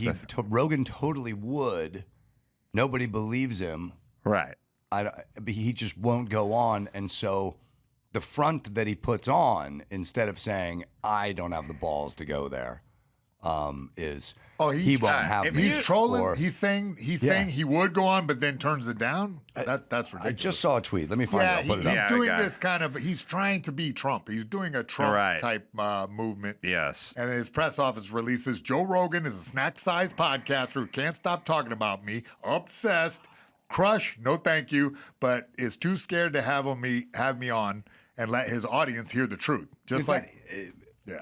It's insanity, right? Yeah, they don't care anymore. I mean, listen, calling everyone who disagrees with you a racist is pretty insane, but they'll just do it. They're done with it. Did we ever play Katie Porter on with Piers Morgan on Bill Maher? I don't think we've done That's that. a recent one. I got that one. But if you do or don't, I don't know. But she's not interested in having Piers Morgan ask her normal questions. Like he does a follow-up, and she'll go, I disagree with everything Riley Gaines says. And then he'll go, like what? She just wants to get money. What's that have to do with it? What do you mean? You ask a follow-up question, and then they get into trouble. Sorry. Go ahead. He'll find that. Yeah. Ladies from the View or Beyond. Oh, here it is. Here we are. Yeah. This is great. This bitch drives me nuts. She drives me nuts, and not because she's a cow. It's because she drove me nuts 6 years before this. But we should be able to have a civil debate. Nobody, including Riley Gaines, who I disagree with strongly, should feel What do you disagree with, out of interest? I think that it should be up to sporting bodies to make the decisions about who and how should compete. What has she said that's actually wrong? I think that what she has done is try to turn this. We talked about people, using things to kind of get likes and get clicks. All right, you can pause it. Okay, what has she said that's wrong? Go ahead. Okay, Dawson, ask me what Gavin Newsom has said was wrong. What did Gavin Newsom say? I told that fucking retard that the homeless problem was caused by people with mental conditions and drug addicts, and he told me it was single moms who were divorced with 2 kids and a full-time job. That was number one that he was fucking wrong about, that he said to me, okay? You want to keep going? Because I can keep going. Right. I don't go, well, he just wants attention. No, that wasn't the question, you cow. We want to know what he said was wrong. But Pierce, she's not up to this, is what I'm saying, because her ideas are bad, because Riley Gaines is right. But sorry, go ahead. I've got no truck for Riley Gaines personally, but all I've seen her do is stand up for women's rights to fairness and equality. Well, she actually competed against Leah Thomas, and it was obviously unfair. Leah Thomas won one of the races in the NCAA championships by 50 seconds against a bunch of biological females who simply couldn't keep up. That cannot be right. It cannot be fair. That is something that I think our sporting bodies should be dealing with. And by the way, Riley is speaking up for herself, and that is her prerogative, and I respect her free speech. I think she's speaking up for pretty much every female athlete in the world. I mean, wasn't that... All right, she doesn't want to... You think she... First off, she didn't sign up for that. She thought Bill Maher was going to be... Mayhem. Yeah. Mayhem Miller. Yeah, that's me. King of the Octagon. All right. Did you ever duck a fight where you thought I could beat the shit out of that guy? Never. Right, but what if you thought that guy might get the better of you? I never ducked a fight. Maybe I should have, but yeah, never did. I would argue careers last longer when you avoid guys who you're pretty sure could beat the shit out of you. I've heard it described by Ariel Helwani as a calculated turning down of a fight. Yeah, people make what they call in the football when the receiver goes out of bounds instead of tries to grind out another 2 yards. He made a business decision, is what they call that. Yeah. And these people make business decisions, and they're not in the business of showing up. They just want to fight tomato cans all the time. They don't want to actually be taken to task by a legitimate opponent. I've seen Rocky 3. Was it 3? Where 3 he got is the tomato Clubber cans? Lang. Yeah, that's good. All right. Because he was telling his trainer that he was, won his last 20 fights. And he's like, those were tomato cans. I set them up with you. Remember? And he's in his mansion. Yeah, I remember. Right. With the robot that's serving him? Yeah. Had to get back to the streets. Yeah. Like Clubber Lang was just doing push-ups and getting ready every day. Yeah. Mm-hmm. Don't test me on Rocky knowledge. Yeah. The robot, by the way. I'd love to have a scene where, like, Paulie was trying to get with the robot. No, I'd like a scene where, like, he got her to change its voice. Oh, yeah. Yeah. Mm-hmm. And then someone's like, oh, he brings you a beer. She brings you a beer. Yeah, she's great, but don't believe a word she says. Right. You can't listen to her. She is a liar. All right, we got, by the way, you know what? As we're right off this subject, Brittany Force, who's a race car driver and drag racing, and this says rails. I understand it's all funny car and rail, Top Fuel, and we're going to find that out. Lots of records. She, as I look at this, you go fastest run ever, by the way, 343.5 miles an hour.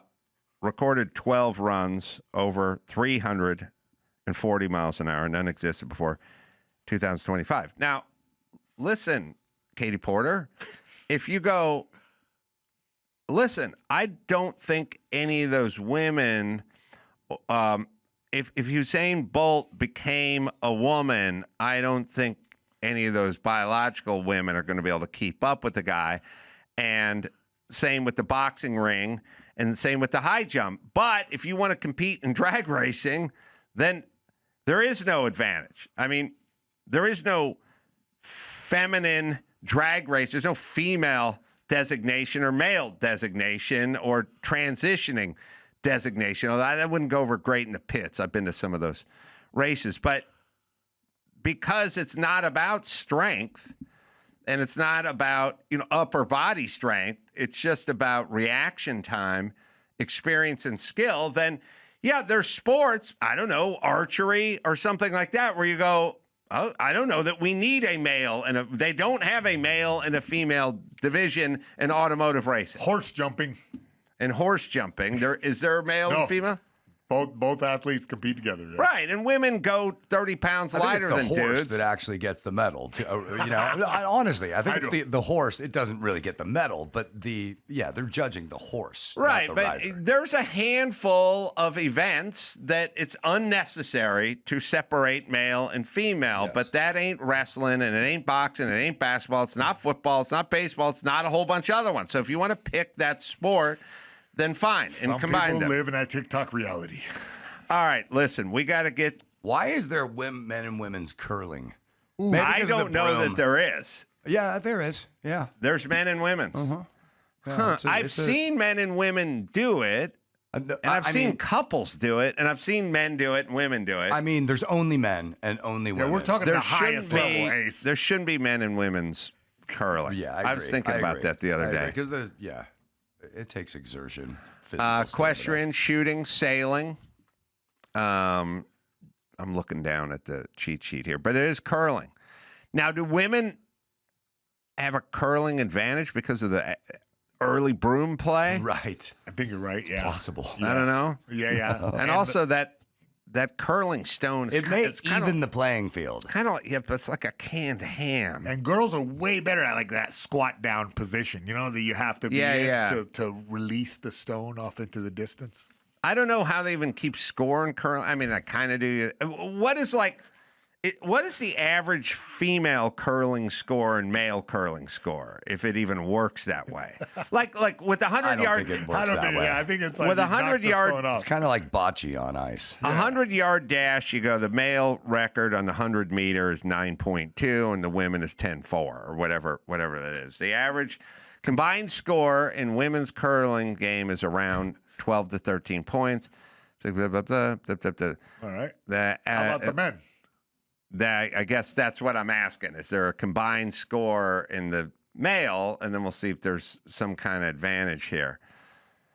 Oh, single average score. All right. Oh, that was for bicep curls. Can we do an apples to apples on this? Yeah, I know.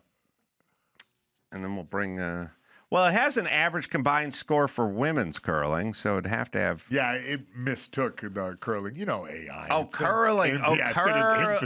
Curling. Oh, okay. Well, anyway, drag racing. Look, John Force is Brittany's dad. That guy's the king of the funny cars, and now Brittany's the queen. So we'll take a quick break. I'll bring in Brittany Force right after this. Homes.com. Some might say Homes.com is the best home shopping site. Yeah, I've heard that. And it may be because Homes.com has super comprehensive and transparent agent directories, or maybe it's that Homes.com is the only site that always directly connects you with the listing agent who knows the home the best. Perhaps it's because Homes.com has the most in-depth neighborhood content of any home shopping site that's extensively researched to highlight the personality of each neighborhood. Well, maybe it's all the above. Homes.com goes above and beyond to bring home shoppers the in-depth info they need to find the right home. So if you're looking, you start with Homes.com. Homes.com. We've done your homework. This October, Fear is free on Pluto TV with horror movie collections from Paranormal Activity, The Ring, You will die in 7 days. Scream, and From Dusk Till Dawn. This is my kind of place. And don't miss the man-made nightmares in Mary Shelley's Frankenstein or the world-ending chaos in 28 Days Later. There's something in the blood. All the scares, all for free.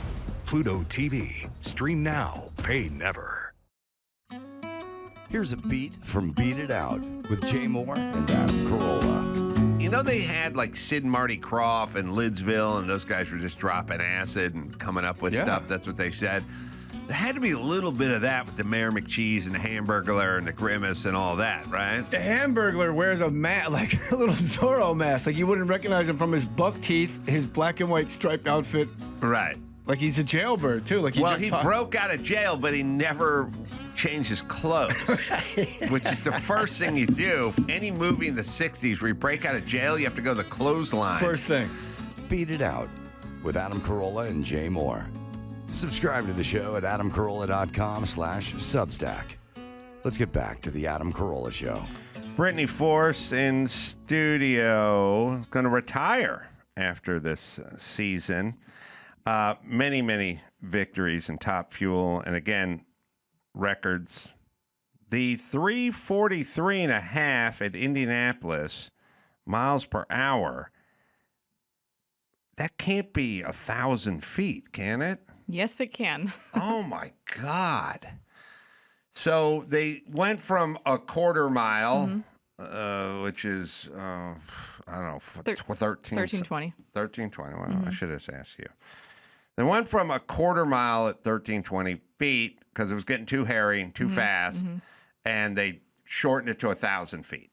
So once they shortened it to 1,000 feet, the times got a little bit slower because people would go faster as they went longer, right? Is that correct? Is that correct? So when I saw the 343.5, I was like, well, that had to be on a quarter mile, but they're not running on a quarter mile. So you did that in 1,000 feet. We did. It was Indianapolis. I've done it a handful of times, the 340 plus. Top field dragsters, we've always said 330 miles per hour in less than 4 seconds. And now drivers are hitting 340 plus. We did it in Indianapolis, 343.51 miles per hour. Whew, it was fast, let me tell you. You could feel that difference even though it was 10 miles an hour, less than 5% of whatever you're traveling. But that run, you could. There's runs where I'll get out of the car and it'll feel really fast and nope, it was just a typical run. And then sometimes you're on the other side of it. On that run, though, I have a radio in my ear so I could talk to my team on the run. If there's anything wrong, they could get on, tell me to shut the car off. That run, I knew it was a quick one. It was from that 700 feet to 1,000 feet. It really put me back in the seat, and it was accelerating more than I've ever felt before. So when I got up to the top end, shutting my car down, I'm like, what did we run? What did we run? And they said the mile per hour. I couldn't even believe it. Now, there's no talking during the run, though. I mean, you can't hear anything. No, it's more it's more the team, the crew, communicating back and forth. I have it for safety reasons. They're talking to each other. Yeah, but once I go up to stage and make a run, it's quiet on the other end. Now, if there's something crazy, I can't hear. They'll tell me to. I hear the beep of the radio, and they'll tell me to. I know that's my cue to. Something's wrong. They see something. Shut the car off. So they can't communicate, but a beep they can communicate with, even mid-run? Yes, mid-run, they've seen that it had cylinders out. Shut the car off. Shut it. Yeah, for safety and for not destroying more of the car, maybe. Yes. Right. Yeah. Longevity. So what do you equate getting over 340? Is it newer tire compounds, being able to hook up? Because horsepower has never really been an issue for that sport, right? It's been more about traction. Well, this season we removed our mud flaps. That's what we call them, air deflectors, on the side of the car.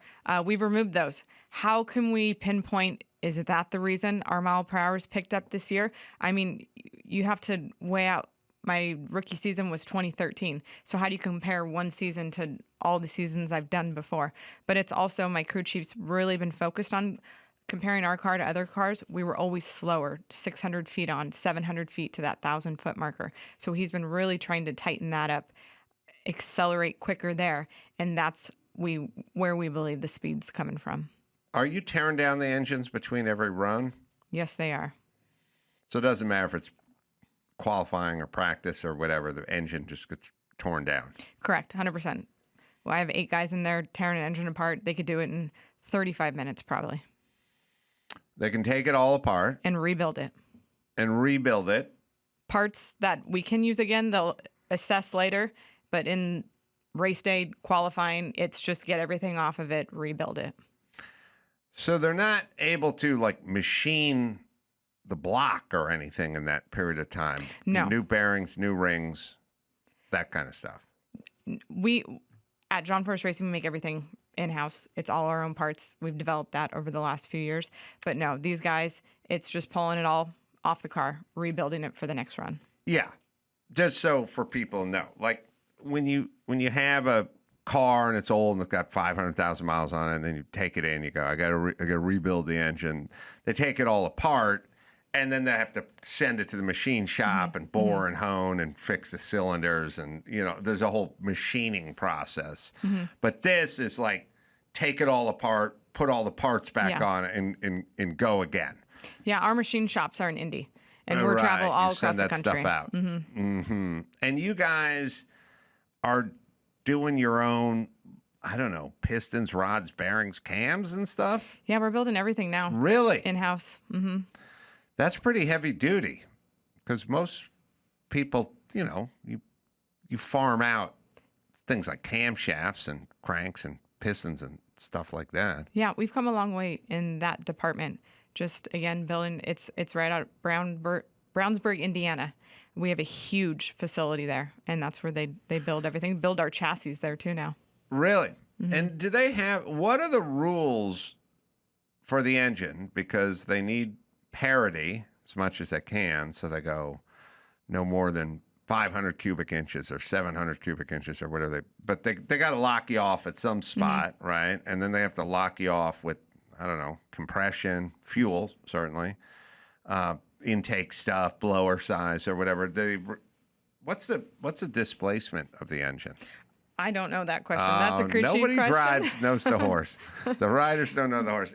Yeah, I've talked to Indian F1 guys where I go, "What size engine's in that thing?" And they go, "It looks like a 1.2." I go, "No, it's bigger than that. It's a lot bigger than that." And they go, "I don't know," but it's a big block.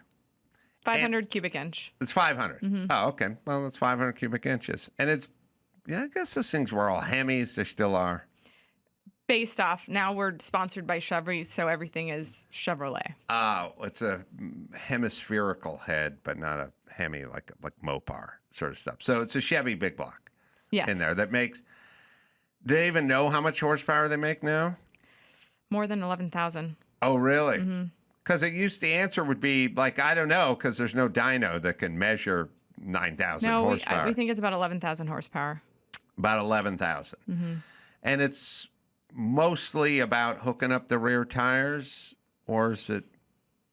Could you get by with 1,000 horsepower? For horsepower, is that what you're asking? Well, I mean, usually they had more horsepower than they could use because it was more about spinning the rear tires than it was more horsepower. Just mean more spinning of the rear tires.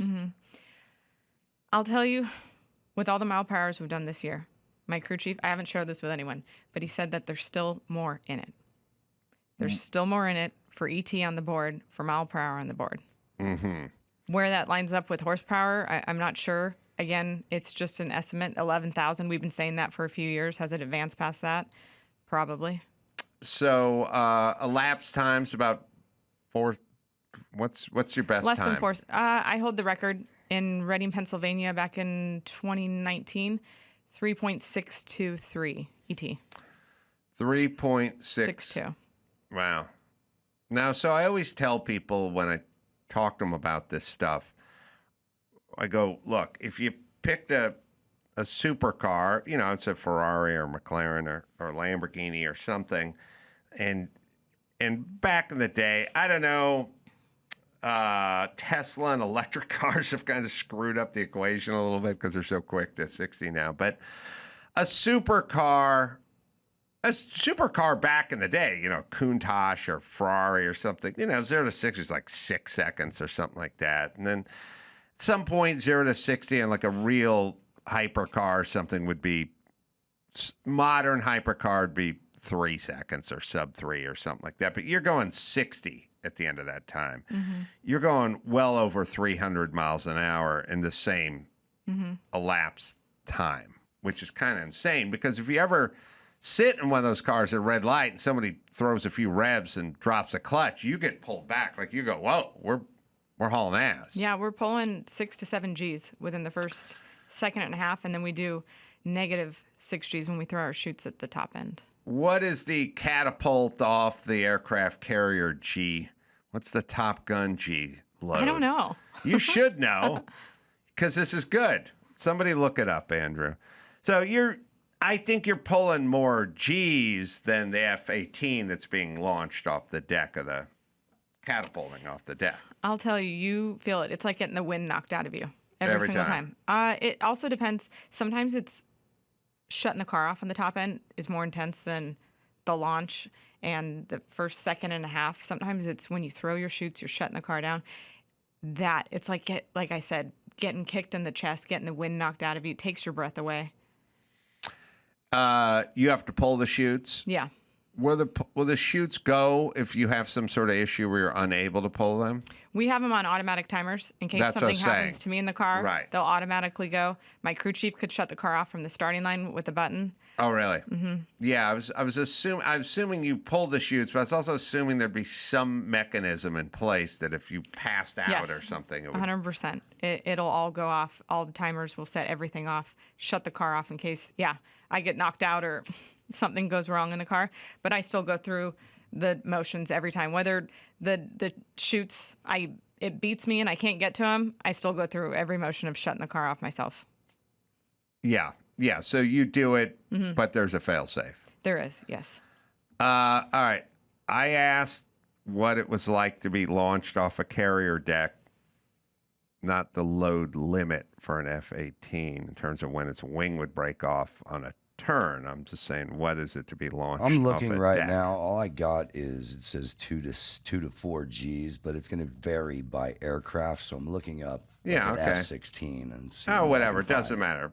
2 to 4. I mean, you're quite a bit higher than being launched. So screw you, Tom Cruise. And you're doing dragsters. Yep.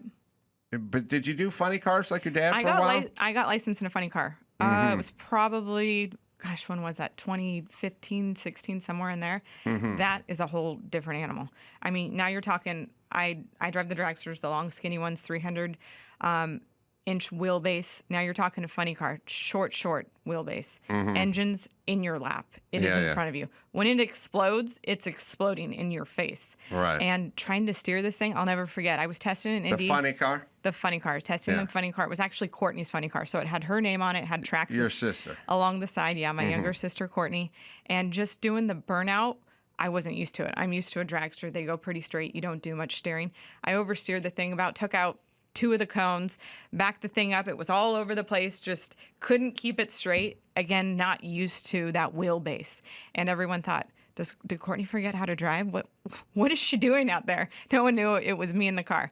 But we were going to go down that road that possibly if we have to get out of driving, top fuel, I was going to go to funny car. And I was so happy when sponsors fell through and Monster came on board and I was able to stay in a dragster. That's what I like. That's what I'm used to. I've driven dragsters my whole life in the sportsman division, Super Comp, A-Fuel. And my rookie season was 2013 in Top Fuel. Yeah, dragster's about the fastest 0 to, 300 in anything.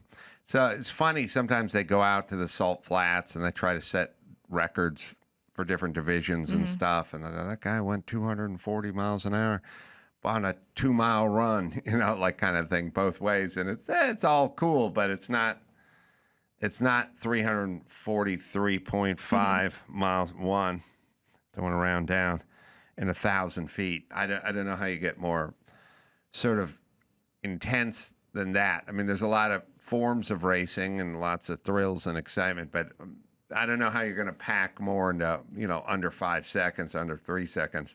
I know. I think I'm kind of at my limit. I think that's good enough as long as those records hold. Now, the second that record's taken away and somebody beats it, I want to get back in the seat to beat that record. But right now we hold it. We've held it for, years. I honestly, I thought it was 330 something. I would have said 340 something. Yeah, that happened this year. Who's the closest, or how close is someone to beating your record? Coletta. I want to say Doug Coletta this year, and Sean Langdon. Is that the son of Connie Coletta? Yeah, all family related. Doug, it's the Coletta team. Doug Coletta. I know the sport's safer and it's faster and it's better now, but you don't have good commercials like they used to have. Commercials. I can recall some of my dad's. They were the best commercials. I just sat home and I used to study commercials. I wasn't going to the drag races because we didn't have a car that could make it there, ironically, but the commercials. And even before your dad's, well, I don't know, your dad was in, he came a little after the Big Daddy Don Garlits and the Shirley Cha-Cha Muldownys and the Hawaiian and the Chi-Town Hustler and the TV Tommy Ivo. And there's all these guys, like 60s, 70s guys. Yep. And your dad was more 80s and 90s? Yes, When did your dad correct. hit? When he started winning, it was in the 90s, but he was racing in the 80s. Yeah, so this is late 60s, early 70s, snake, mongoose, kind of. Yep, that was right in his era when he was getting started. Oh, really? Mm-hmm. Because I don't know, your dad, it's kind of timeless, your dad. I don't know, how old is your dad? 76, I want to say. He's pretty much the 76? winningest quarter mile guy in history. 16 championships. Unbelievable. Unbelievable. But I think the snake and the mongoose goes back to like the 60s even, because one was Army and one was Navy, and I can't remember which one. They tried to make a movie about it recently. Yeah, yes. I didn't see it because I didn't hear it was great. Yes, I don't remember when that movie came out. Yeah, they did do a movie on it. They had like Hot Wheels and stuff, lunch boxes. I don't know. There was a drag racing funny car, weird zeitgeist thing in this country, sort of mid-70s, where it just got, I don't know, it was like pickleball or something. It just kind of came out of nowhere, and then it was there, and everyone's talking about it. It was lots of personalities, and then they do the Shirley Cha-Cha Muldowney, and, Big Daddy's gunning for her, and it was all this sort of, Billie Jean King is playing Bobby Riggs in tennis, male versus female. I mean, that stuff had, I guess, been somewhat settled by the time you got to the sport. In regards to what? It wasn't such a novelty to have a female. Shirley Cha-Cha Muldowney was an insane novelty that she's running with the boys. Yeah, I don't think so. But again, I grew up in the sport, so a lot of people I was very familiar with. I've been around those people, a lot of the competition, people in the sport for a long time, and it is a very family sport. So when I came in, I was also following in my sister's footsteps. Ashley drove funny car for a handful of years, and then Courtney got in right before me, before I got into a dragster. So they kind of, opened that door for me. But again, we were really welcomed. I never had any pushback being a female. It was never a problem. Anything, it was an advantage. It helped us get sponsors. Half the sponsors that we got were, they liked the idea of a female that could win in a male-dominated sport. So it always helped me. Ever see Heart Like a Wheel? No, I've never seen it. How can you not see? This happens. I'm intrigued in this. What year was it? It's old. I know. But it's I know. I've never seen the only movie it. ever made about a female dragster driver. I know, I haven't seen it. That's a slap in the face. If Shirley Cha-Cha Muldowney found out that you did not see Heart Like a Wheel, she would be disgusted. I have not. I'll put it on my list. Sure you will. I'm following up. This is insane. Was Jeff Bridges in that movie too? We got a trailer? Never seen. Like, it'd be like, Dawson, it'd be like, hey, they go, they'd say if someone said to me, Adam, you know that movie that's about guys who used to race vintage Datsuns and then were into podcasting and then did stand-up? And I'd be like, yeah, I heard of it, but I've never seen it. You know what other movie I've never seen? Star Wars. My whole life. All right. May the Force be with you. May the Force be with you. Listen. Oh, yeah. You don't have... Oh, Force. Yeah. Oh, Force. Wow. Yeah, you still don't have to... You don't have to see that. That's right up there with being Angie and never hearing the Rolling Stones song. There are Angie. a lot of those. Force and Force. I don't... Angie and Angie. So I do have an obsession with people who have a popular song named after them, or they're named after... Or I share the name of a popular... And they've never heard the song. I'm like, somebody must have sung that to you when you're a baby. In time, someone told you. But this is unacceptable, this heart like a wheel Okay, business. it's on my list. All right. And let's not play that's from 1978. Come on. Plenty of old stuff you've seen, you've heard about. Does your dad know you haven't seen Heart Like a Wheel? No, I don't think so. He would be really What disappointed. if he hasn't seen it? Oh, well, I would be upset, but not devastated like I am now. I would just be upset with him. And I would just look at him and I'd just go, John, I think you're capable better than this. And you know what I would tell him? I'd say, John, I'm not angry. I'm disappointed. Mm-hmm. That's what I would say. Yeah. But with you, I'm angry because you're female and this is a movie. Do we have the trailer? All right. What year? Is this 78?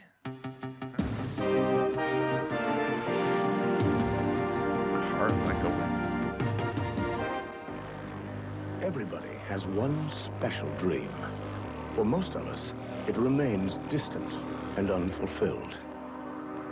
She dreamed of winning. She wanted to go where only a few men had ventured. Some made it, and some didn't. Some go, some blow. There are rules against a woman driving? The last thing they're looking for is a driver who's a housewife from Schenectady with a kid. Maybe they just want somebody who wins. She challenged them all in the fastest and most powerful sport on earth. You're gonna go up against Garland? I'm gonna win. Oh. Well, I'm just looking forward to a little lady showing her nerves when it really counts. I don't think she can handle it. A 2,500 horsepower machine swept from 0 to 250 miles per hour in less than 6 seconds. And she became one of the most extraordinary champions of our time. The Shirley Muldowney story.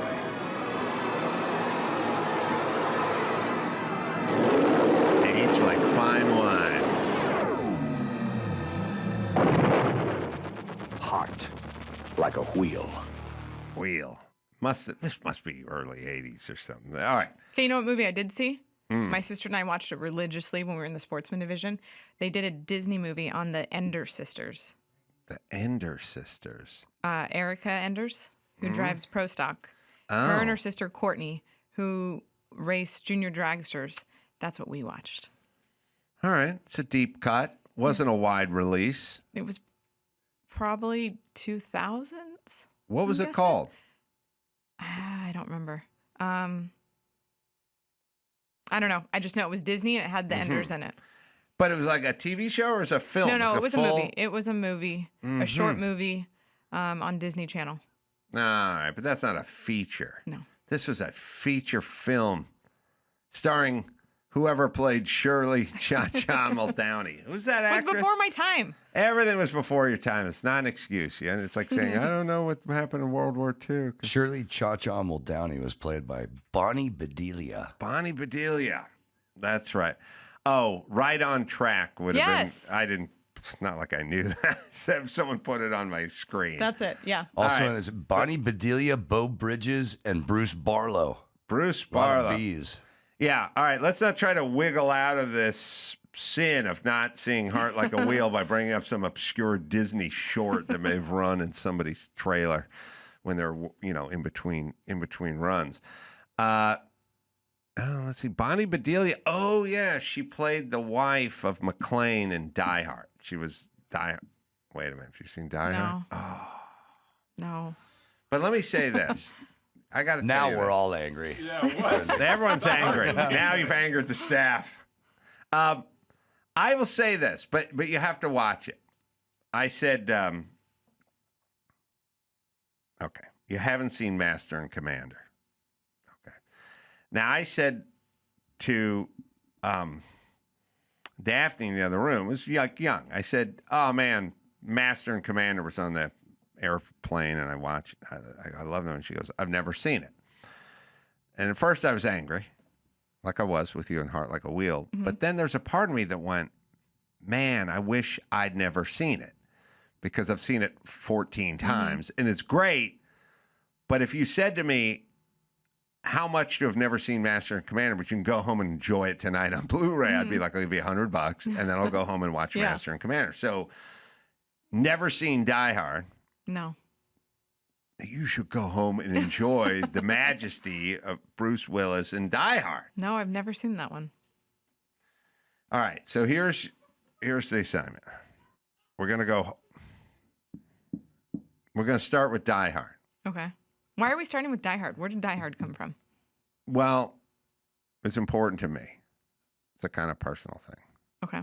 Well, because Bonnie Bedelia played Bruce Willis's wife in Die Hard, and she was Shirley Cha-Cha Muldowney. Got it. So it makes perfect sense that you need to see Die Hard. Okay. Heart Like a Wheel, I don't know, 1980, 79. Movies can be a little dated. Might be a little hard to stick with. Although with you, it's going to be great because you're going to see dragsters that are front-engine dragsters. You're going to hear them all the times. It's going to seem very interesting to you. And, you know, kind of old pictures. Dad's, you know, your dad was probably an extra in it. He's in the background somewhere. He's in the background. So I'm going to go for you. I'm going to go Die Hard, and then I'm going to go Heart Like a Wheel. Okay. And then we'll go Master and Commander. Okay, I got homework. Yeah. All right. Now, listen, I'm going to follow up. I don't want this to be one of those, sure, right, nut job, and then go home and not watch any of those movies. All right? Okay. What's the order again?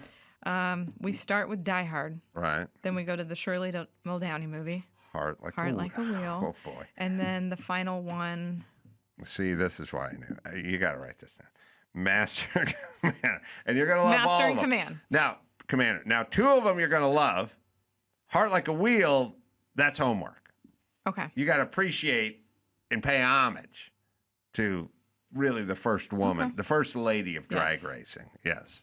Who's still around, I guess. Yeah. She must show up at some of the events. She was in Dallas, I believe, last weekend. Oh, she was. So it's like she goes around and you know She signs sold the track. autographs and does her thing, right? Yes. Heart Like a Wheel's 83, so it's a little later than I thought. So retire after this. Why, in a sport like this where you're on top of your game, and it's not, you know, it's not like football where it's like, I mean, you're 33, you're old in football, like you got to retire. You know, you just can't keep up. You can keep up, so why retire? You're young. I'm not saying the word retire because there's a chance down the road I may come back. I don't know until I get there. But it's I got married last year, and my husband and I want to start a family. That is the reason we want to, and I don't want to step out in the middle of the season. NHRA has put in this rule where you can, as a female, if you get pregnant during your season, step out and put a replacement driver in. I don't want to do that to my team. I'm dedicating my time to trying to win races. I'm dedicating my time to my team, my sponsors, and trying to win a championship at the end of the season. Or if I'm not doing that, I want to dedicate it to starting a family. I don't think there's a space for both in between. I just don't. So I don't want to take advantage of that rule, which is how I've come to, end of this season. I'm going to step out. We're going to see if we could start a family. And down the road, who knows, maybe I'll come back. That door is always open for me. If the opportunity's still there. Shirley Cha-Cha Muldowney would get into that dragster with a baby Bjorn on and a newborn strapped to her chest, harness up and go. No, not me. She would do it. It's in Heart Like a Wheel. Act 2. You'll see it. I don't believe you right now. It wasn't in the trailer, but she puts a baby Bjorn on, puts a toddler, straps in that 5-way harness. I don't know. You probably got a 6-way now. What do they do with those harnesses? It's a 7-point harness. 7-point? Oh, let's see. 5-point, I'd figured out. And then they turned a 5-point to a 6-point. And I was like, it's still just the sub belt. But then where's the I can't figure out where the 7th is coming from. So shoulder, lap, leg, and then one crotch. Oh, leg. How's the leg harness work? I can't figure out how the leg 6-way. How's the leg harness work? It's not comfortable at all. So it straps your leg where? It's the belt is pretty low on your stomach, and they all latch in, and then we latch in our arm restraints. Arm restraints, yeah. So the arms those don't ones I flop think around. latch into the leg. I can never see with my helmet and everything on. I have somebody that belts me in. I can't do it myself. I cinch my belts down. My shoulder ones, not my lap ones, can't do that. There's no room for there's not a lot of. Yeah, it's 7-point harness. I wear about 25 pounds of gear. It's a lot. Yeah, and during the summer months, It's hot. Yeah, like Pomona's pretty hot most of the time, right? We're in the summer. We're all over. Let's see. This year, Richmond, Virginia was probably one of the hottest ones, in Norwalk, Ohio. Mm-hmm. Miserably hot and humid. Uncomfortable. And they don't have cool suits? No, I have air that hooks up, fresh air that hooks up, but it's more for so your visor doesn't fog up, and it helps you breathe when you're in there. And it's first round, and you're nervous, and your heart's pumping, and it helps you breathe a little bit better, slow your breath down. How do you do in terms of confinement? So I've been in a lot of race cars, and I don't mind being strapped down. I kind of, I don't, a lot of people have a reaction where like they get claustrophobic. They go, I don't like this feeling of being strapped in. I kind of like the feeling of being strapped in. It doesn't bother me. I pull my belts tight. I pull my belts super tight too. I like the feeling of it. Some people like it loose. They like to wiggle. And I'm like, if I'm wrecking, if I'm going in the wall 300 miles per hour, I don't want to budge. I pull them so tight that I can barely expand my lungs and take a deep breath. That's how tight I am in there. Yeah, I agree. I did a Celebrity Grand Prix race with Melanie Troxel, yeah. who you must know as a female funny car. And she was in with the pro division that I was in. But to be fair to her, she wasn't really a road racer. She was like quarter mile. I don't know, maybe 1,000 feet. No, at I the think time. it was quarter mile back then. Yeah, so she was a professional driver, but she wasn't a road racer. So it was kind of, she didn't have an advantage that a lot of road racers have. But anyway, I did that race, and the stupid belt was hooked around the seat and the thing, and it just came loose in the beginning of the race. And I spent the first 2 laps trying to get the stupid thing, because I hate the feeling of sliding around inside of the belt. It's like it'd be like I'd be the equivalent of saying, like playing basketball, but your shoe's not tied tight, and your foot's sliding around inside the shoe. And some people kind of like that, but I'm like, I want my foot and the shoe to be one. Oh, I want to be locked in. I want to be, my body's pressed against the seat that is poured for my body. I'm the only one that could fit in that car. Right. I like to be, It's in a there custom-made seat, and you want to be cinched up. Yes. I agree. I completely agree. And you have to have guys do the lap belt. Even I do that. The guys, they lean in because you can't get it. You don't have from where you are. I can't put my elbows up to yank. You don't on have the it. leverage to do it. Yes, and they pull it tight. You They do. feel like you're sucked down. Yes. I agree. I agree with that feeling. We're simpatico. So we agree on this. Yeah, that's one thing I always check. You said your belt came loose. Before we start the car, I check that I could, get my lap belt. There's been times where I was strapped in wrong, and one of the straps went over my release buckle. So if you had a problem, how do you get out of the car? So I always check that, make sure I could reach that. And then I check my steering wheel, because I had my steering wheel come off on a run once. So there's certain things I check to make sure. Because the belt will have just one cam thing where you hit one release, all of them pop. They all, right. Yep, they all go. Right, except for it's attached to the one lap side. But the steering wheel is removable, right? Yes. And now, and they'll lock in, but also sometimes people just set them on and they don't lock in. You could pull them off. Yes, and mine you have to wasn't do that locked. with race cars. Yeah. That could be an issue. It could have been. I got lucky. It happened at about 900 feet. Luckily, I was shutting the car off when the steering wheel landed. I was just holding it here. It wasn't attached any longer. Threw the chutes, turned the fuel off, got on the brake, just prayed that the thing stayed straight, and it did. Yeah, because race cars, a lot of them, the steering wheel pops off so you can get in the car. Yes, yeah. And then when to put it back on, it's got like a spline drive, but you got to pop it, like it's got to catch, or it'll just sit there and there's no indication that it's not on. Yeah, attached. trust me, I double check that now every time I get in there. You got to learn. Yes. How's your dad doing? Your dad had a very bad accident. Richmond last year. Right, about as bad as he's had in his career, right? It was definitely one of the worst. He's been through some horrific crashes. This one was awful. It was Richmond, Virginia last year, and he suffered a traumatic brain injury from it. So he was in the hospital for months. We were in Richmond. Whole family moved out there. We were living there for about 3 weeks. And then we relocated him to Phoenix, where he started physical therapy. And then he did outpatient therapy once he got back home. But it was not easy going in there. And he's pretty much made a full recovery. It's incredible. Well, your dad is John Force, one of a kind, and like huge personality, and you know, I don't know if your dad ever thought about this, but you know, there used to be the sport had a lot of big personalities. I mean, they had like TV Tommy Ivo, who was like a TV star when he was a kid. And then started building crazy dragsters, all-wheel drive. I mean, that's all dragsters, but like funny cars. I guess like all-wheel drive with 4 engines and stuff. Like there's a kind of P.T. Barnum kind of thing where people had big nicknames, big personalities. Yeah, that was more like you were talking earlier, talking about the snake and the mongoose. And the Hawaiian and the Chi-Town Hustler. And everyone had a moniker. Everyone had a nickname.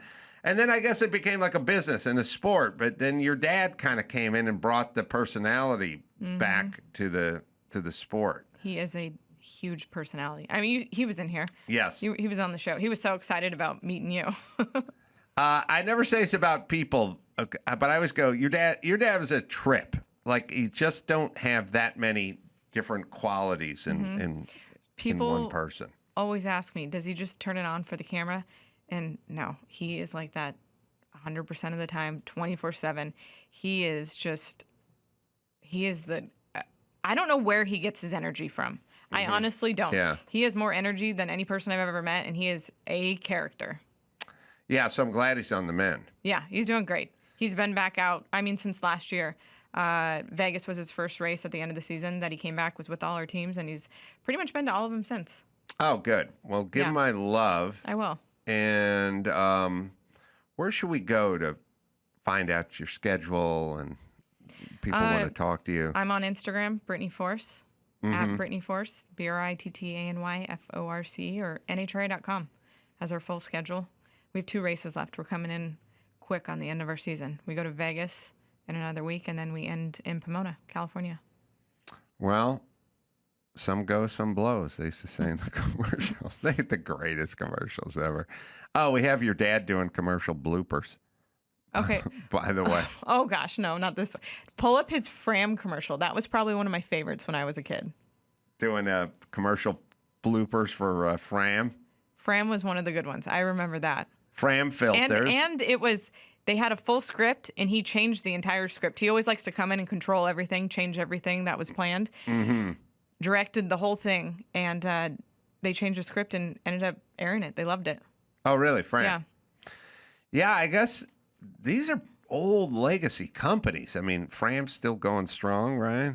I don't know if they got bought up by somebody or like what the deal is, but I always remember Fram filters, those orange filters. All right, if you can find Fram in the next 30 seconds, John Force and Fram filters. All right, let's see. With sound. The Fram Extra Guard filter with its new short. Presenting 8-time funny car champion John Force to test the Fram Extra Guard filter with its new short grip top. Again, this was his idea. Easy to hold on to. See, I still got it. They ain't kidding about that rough textured grip. Couldn't drop it if I wanted to. Oh, baby! The new Fram Extra Guard with short grip. It sure makes changing your oil filter a lot easier. Those are the commercials I remember as a kid. Those are great. Where's your dad from? Here. He's born and raised in California. Oh, really? Yeah. Went to school, Bell Gardens. Really? Yeah. Because he's got a lot of slim pickings in him. Now, I'm sure you've seen Blazing Saddles. Oh. Oh, boy. Oh. Who stars in that one? What year? Fella by the name Why of would I Gene know? Wilder. Why would I have seen these movies? Are they 70s? All right. You know what? No, I know the name. I couldn't tell you There's the theme of the movie or anything. Slim Pickens got a little bit. His dad's got a little Slim Pickens, the actor, in him. But I wouldn't think he was from out here. But out here, you know, back in the day, the place was a little more rural than it is now. I'm guessing. He was a truck driver, so he was living all over. the Oh, he country. was? Yeah. Oh, man. All right. So, sorry. Wait a minute. Insta at Brittany Force is where we go. Yep, I'm on Instagram. 2 more races. Yeah. How we doing in the points department? We're 5th right now. We're in a pretty good place. Had a tough weekend last weekend. I went to the semis, mechanical error, did a burnout. Steve Torrance in the lane next to me. We were just killing it all weekend long. Qualifying was great. I was on top of my game, reaction time, and went to go back up from the burnout. Car died. Oh, mechanical failure. Yeah. Or because So it's a mechanic. They had to not push you. the car back. Push the car back, get out of the car. It's really tough to not have a shot at it, to not have a chance. So that was a tough weekend for us. All right. I'm going to be at Flappers doing shows there October 29th out here in Burbank. And then Boston at the Wilbur Theater November 6th. And then the 7th, Buffalo at Electric City. And go to AdamCarolla.com for my dates. And Monique Marvez, you can check her dates out at MoniqueMarvez.com as well. Brittany, thanks for coming out. Say hi Thank to you for Pops having me. I will. for me. Thank you. And I'm going to quiz you on Heart Like a Wheel next time I see you. Okay, sounds good. So, till next time, Adam Carolla for Brittany Force and Monique Marvez and Mayhem saying, Mahala.